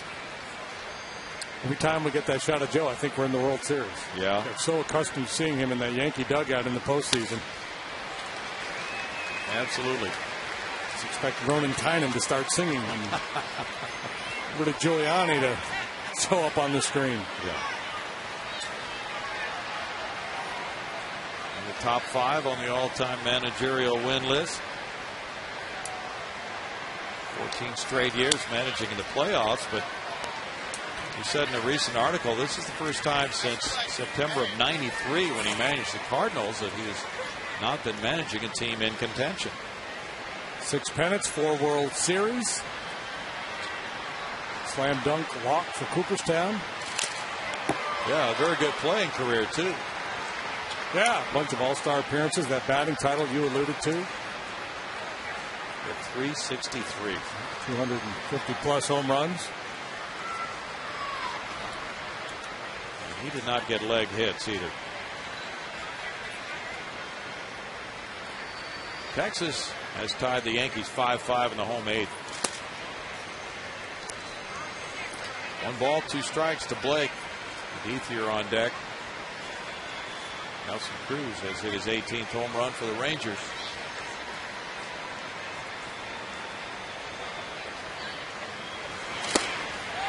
Blake is down on strikes. 2 Ks on the card so far. Melanson. And both with that overhand curveball. Good tight rotation.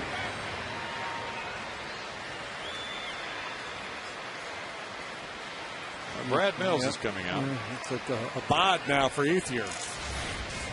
Lefty on lefty matchup.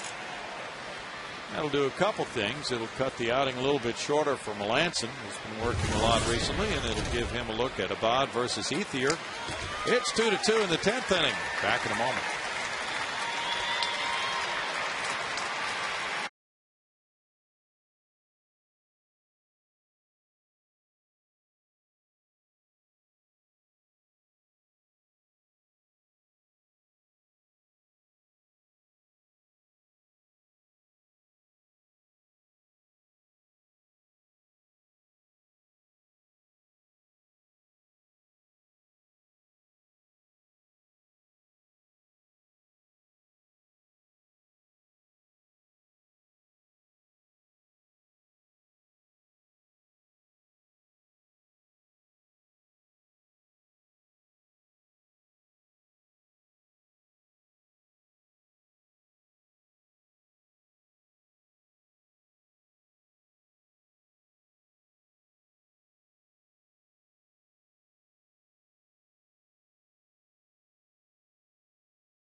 On a Friday night with harmonica lessons and a partner movie maybe and fireworks to come, they're watching this 2-2 ball game in the 10th. Fernando Abad has no decisions. His ERA is 1.80. Fernando Abad has made a nice early impression here through 10 Major League games. Into the big leagues has a reputation as being a guy who could really command his fastball and a pretty good assortment of pitches, and that's precisely what we have seen. Hey, that's Sean White. Yeah, that does look like him, yeah. A little bit. Andre Ethier's the batter with 2 outs, nobody on. Ethier doubled in the 4th inning. He's 1 for 4. Abad has allowed runs in only 1 of his 10 Major League appearances. He throws 1 pitch, gets a comebacker, and that ends the top of the 10th. Now the Astros, Michaels, Bourne, and Keppinger come up in the bottom half in just a moment.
You've done this before. He needs a little backup, but he's got it going. Well, yeah, be like the teacher on Charlie Brown. Wah, wah. That's why I'm gonna be the first baseball analyst in history to provide color commentary throughout an entire inning solely with the harmonica. Let's see if I can convey my mood and what has happened on the field with this little tiny piece of plastic. Well, why not? Octavio Dotel comes in the game, 36-year-old former Astro with 22 saves and 28 opportunities. He was with the Pirates earlier this year. But let's listen to the music as he warms up. Jason Michaels, first man up. Hit a home run, Jason. Put us out of our misery. Hit a fly ball to center field in the 7th inning. Pinch hitting for Jeff Plum. There's ball 1 from Dotel. Dotel began his career with the Mets. The Astros got him in a trade in '99. That was the Mike Hampton, Derek Bell deal. He was a very good setup man here. Part-time closer. He got the Bruce Dreckman squeeze. Now he's 2-0. All right, Jason, here you go. Pull out the driver. Favor the left side of the fairway. High to left field. Let's see how much carry it has. Way back into left field and jumping at the wall. There's the catch. Not far enough to the left of the fairway. Just pull it a little bit more, and this one is over. Gibbons with a catch, 1 down. It's got everybody buzzing here at Minute Maid. Pulls it a little bit. This game is over. Dotel challenging on 2 balls and no strikes. Jason puts a good swing on it. It's a little too high and a little too right. Run back in that recessed area. Michael Bourne has a pair of RBI singles tonight. Skips that one. Ball 1. Michael's 2 for 4.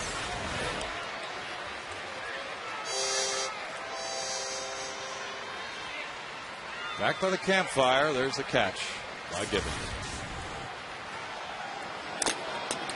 Michael's just got a little bit underneath it. Didn't pull it quite enough, as you mentioned.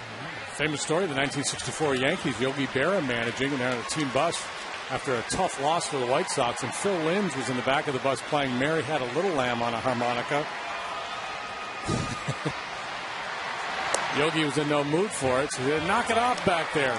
Linz didn't hear him, kept playing. Yogi again said, knock it off. And Linz said, what's he saying? And Mantle says to Linz, he said, Yogi said, play louder. Came back and slapped it out of his hand. 3 balls and a strike for Dotel. Cappinger on deck. Octavio was traded by the Pirates to the Dodgers in a trade deadline deal for James McDonald, a minor leaguer. It's a strike call there. That makes it 3-2. Bourne headed for first.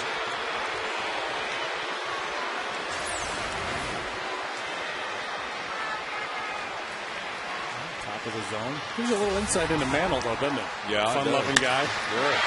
Fly ball, left center again. Gibbons back to that recessed area, and it gets by him.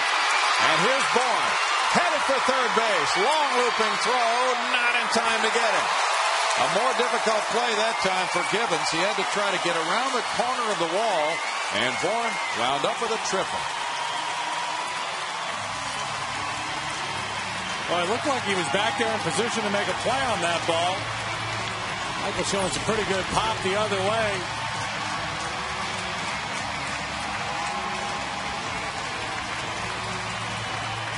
Yeah, he was there, just didn't catch it. Nope. Not an easy chance, as he had to kind of navigate his way around that corner, but ultimately he was there.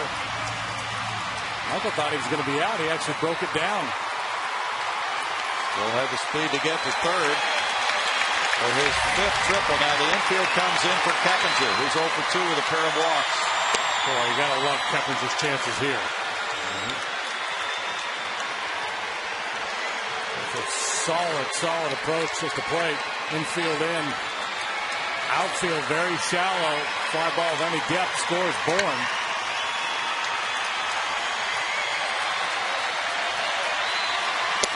Ooh.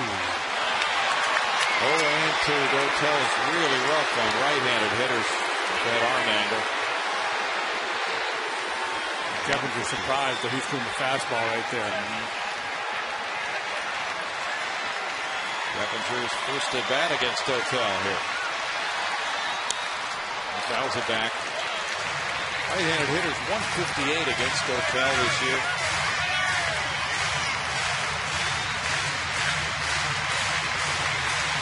I think he'd have him set up to come hard in, because he's got to be leaning out to cover that outside corner, at least look away, and then just react, try to fight the ball off inside.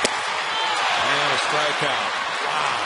Toughest guy in the league to punch out. 93 miles per hour. The outfielders were so shallow, and now they drop back with Hunter Pence coming up. Just a little late getting that bat started, and I think Dotel surprised him by staying with the fastball throughout that at bat.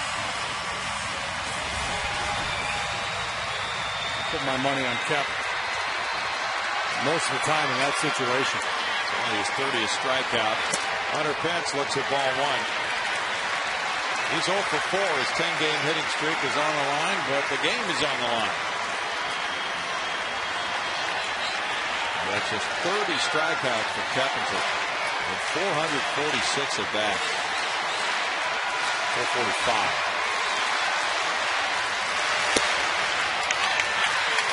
Two and 0.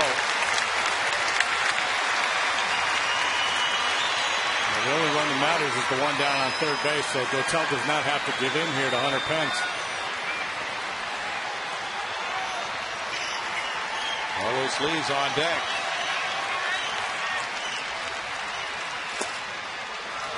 Strike makes it 2 and 1. Only willing to pump that fastball right over the middle, though.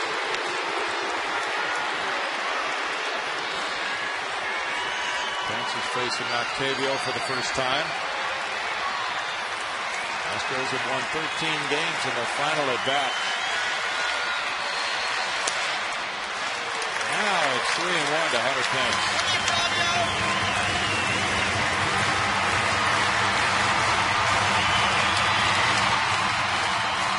Dotel 0-1 as a Dodger with a 3.95 ERA.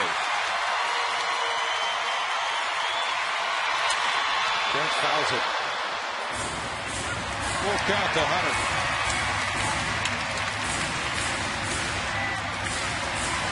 Octavio has walked 29 in 54 innings. There's a lot of work up in the zone with a fastball. Swing and a miss, and he struck out Pence to win the 10th inning. What a strikeout number. Keppinger and Pence going down against Dotel send this game to the 11th, tied 2-2.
It's 2-2. The Dodgers and Astros have played 10. We go to the 11th inning now. Fernando Abad came in for the final out of the 10th. He threw one pitch and got Andre Ethier on a comebacker. Now it's Matt Kemp leading off the 11th inning. Abad delivers, and Kemp takes that first one. It's ball one. He tripled and scored in the 6th inning, drawing a walk in the 4th. Abad tries the breaker, and it works. It's a 1-ball, 1-strike count as he brought it in the back door. Fernando just 24 years old, but yet he's had 8 years of minor league seasoning. That's lined over shortstop, and that looper lands in front of Jason Michaels for a single for Kemp leading off the 11th inning. Long and strong, a little changeup moving down and away from him. And reaches out and pulls it into left field and up the end of the bat.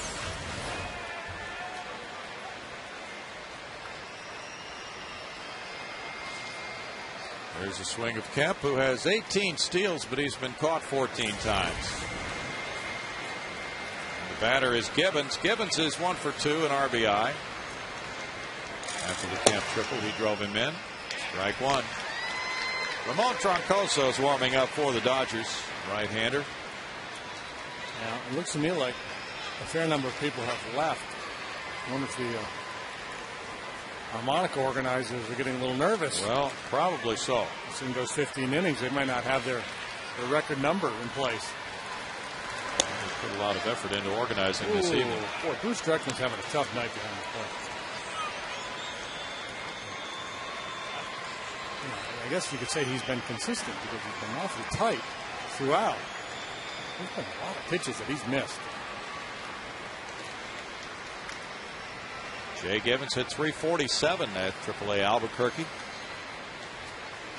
Drove in 83. High to right field. Hunter Pence heads back for the bullpen fence. Jay Gibbons has given the Dodgers a big swing. A 2-run homer for Gibbons. And the Dodgers lead at 4-2 here in the 11th inning.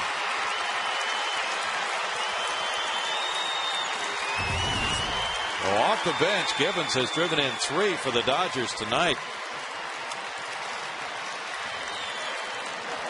That's his 4th home run.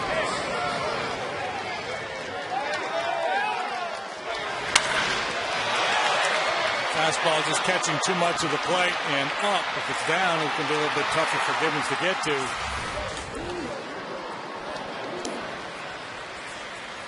And now Russ Mitchell takes ball one.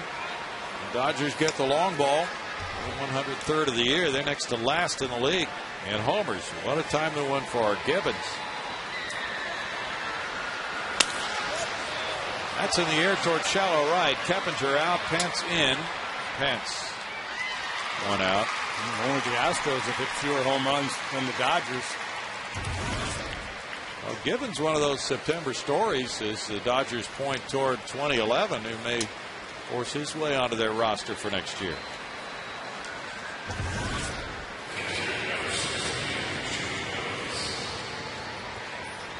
Now A.J. Ellis, the catcher, comes up for the first time.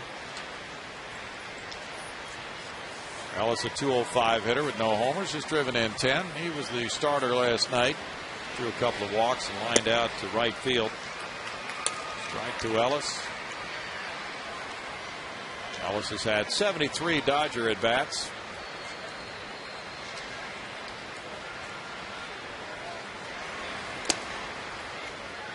Abad delivers a ball, and it's a 1-ball, 1-strike count. The Astros have Lee, Johnson, and Quintero due up in the bottom half of the inning.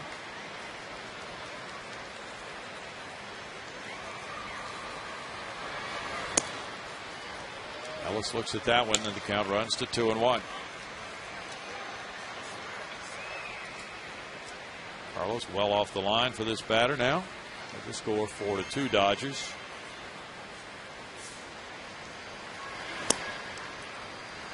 And it's 3-1. Henry VR warming up for the Astros. Henry's still waiting to make his major league debut. As we'll get him in there, there's been 41 players used in this game. This heart rate right now is awfully high. Well, he may be in soon. There's a walk after a single and a homer earlier. And Dotel is going to bat.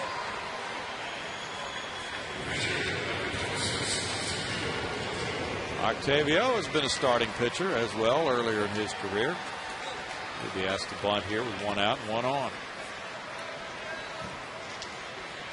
He doesn't have an at bat this season. Larry Bowa comes down to talk to him.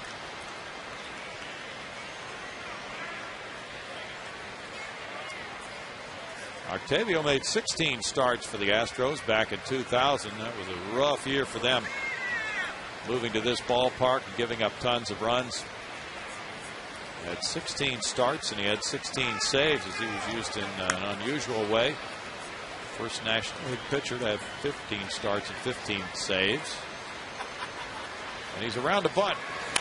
And he pops it up. That one lands in front of Carlos Lee. Strike 1 on Dotel.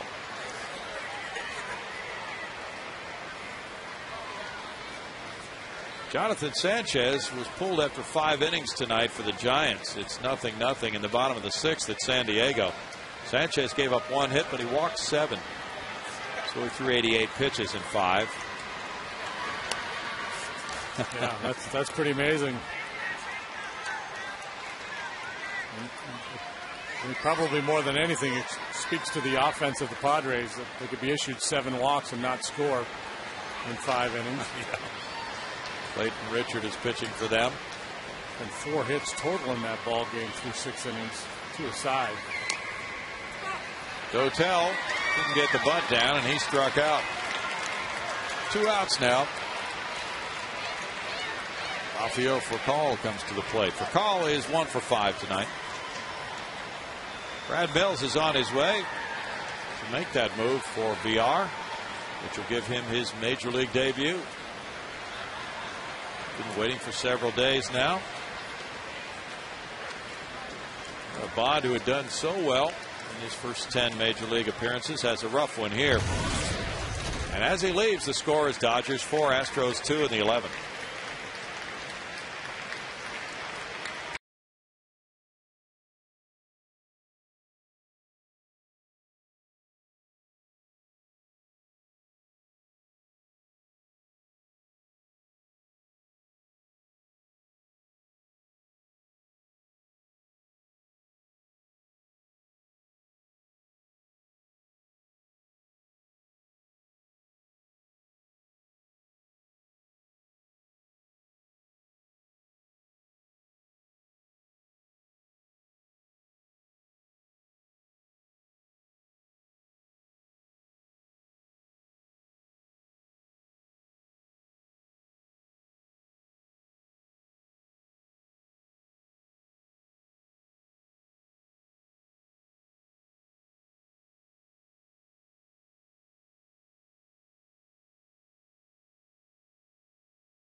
And 2 outs. Henry VR is making his major league debut after spending some time this year at Corpus. With those numbers faded. Yeah, first time to the big league mound. A lot of anxiety. 4-7, 4.15 down at Corpus this year. First major league batter he faces is Rafael Furcal, who's 1 for 5. Strike 1. Coming out of the gate with a nasty changeup. Yeah. It's kind of the book on him. That fastball in terms of velocity about average, but good secondary pitches. Breaking stuff and changeup solid. Henry turned 23 back in May from the Dominican Republic. Signed with the Astros in 05. 1 ball, 1 strike. Last year he was at Lexington. And he had 18 walks and 109 strikeouts in 90 innings at Lexington last year. So that got him a promotion to Corpus Christi. A little chop. Carlos Lee off the glove of the arm, and he saves it first. A little confusion there. VR and Lee both going for it. And it was off VR's glove, allowing Furcal to reach. Now, you don't get too many second chances with Furcal going down the line. I think if Henry just gets it after it initially without any second guessing, he's going to make the play and go to the bag. And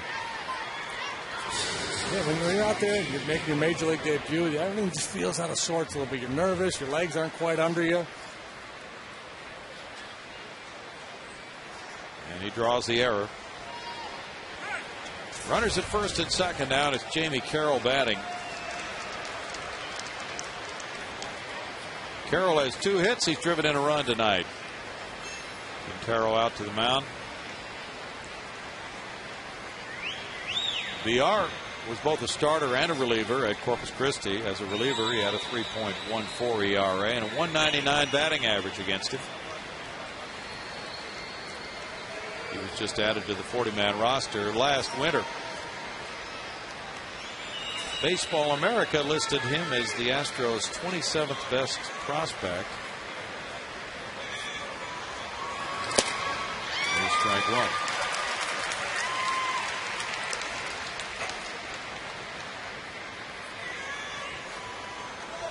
It's Oakland 5, Boston nothing. They've played 5 in Oakland. Trevor Cahill shutting out the Red Sox. Yankees and Rangers are in the top of the 10th, tied 5-5. No balls, 2 strikes. The Yankees have had a terrific record in Arlington. They've won 18 of the last 23 there.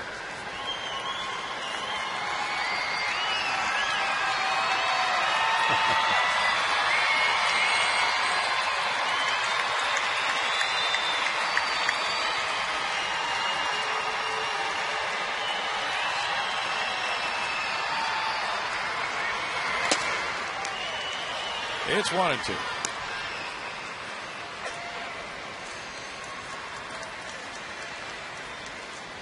Ellis at second. Furcal at first.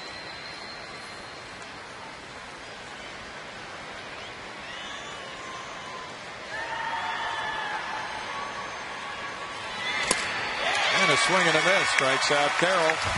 In the 11th inning, the Dodgers snap the tie. 2 runs on 2 hits with an error. They strand 2, and it's 4-2 Dodgers.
Texas Ford dealers.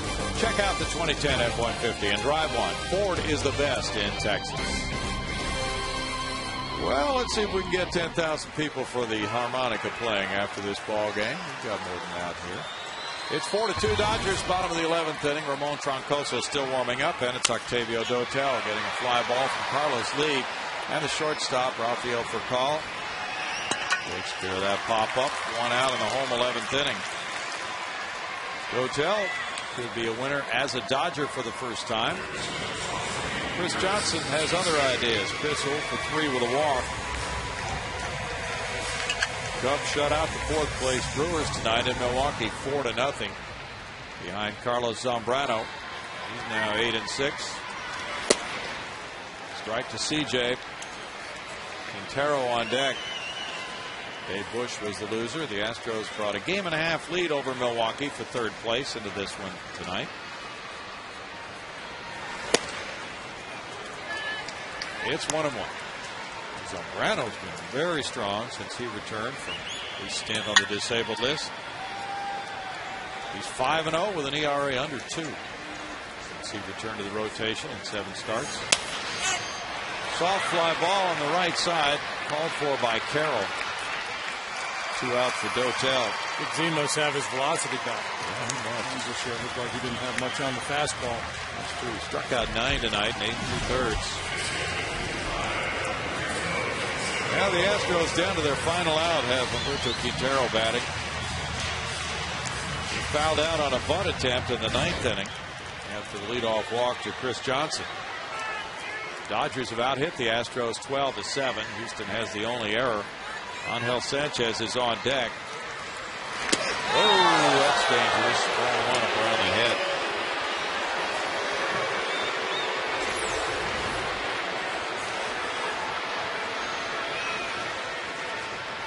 See that with Dotel from time to time with that arm angle. Sometimes the ball gets away from him and we'll have a lot of run in on a right-handed hitter.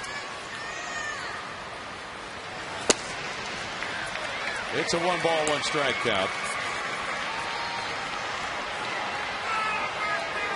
Tomorrow night, that game is on May 20. It's John Eli who pitched well against the Astros in Los Angeles in May, and it's Wandy Rodriguez who can get back to 500 with a win. Wandy's 11-12. 22. It's an earlier start time, of course, on a Saturday at 6:05. If you'll join us at 6 o'clock for that one tomorrow. And then back on the air on FS Houston Sunday. Astros live at 12:30. Foul back. Astros down to their last strike here. And big opportunity went by the boards in the bottom of the 10th with Michael Bourne on third and just 1 out. Dotel striking out Keppinger and Pence. Line drive left field. Gibbons in. And he dropped it. Quintero rounds first, and he will prolong the game. Gibbons was there, just didn't make the catch. I'm guessing the lights might have gotten him a little bit. Looks like that might have been the case. A little bit of a sinking line drive, and just the way he went after it, I think he lost it in the lights.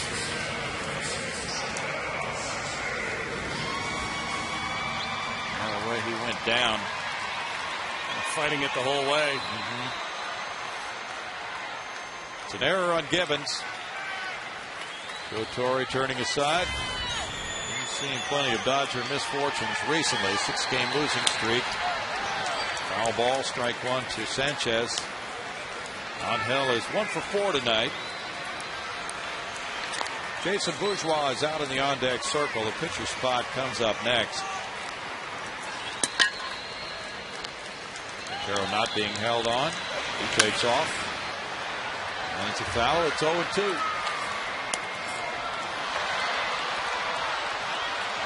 The Dodgers with a 2-run lead aren't worried about holding Q.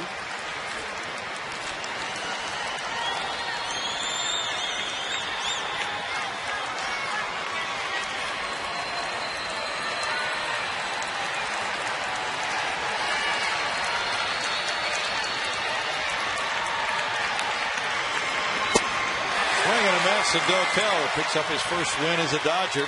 He goes 2 innings to get it. The Dodgers come up with 2 in the 11th inning, getting a home run from Gibbons. And they capture game 2 of this 4-game series. In 11, Dodgers 4, Astros 2.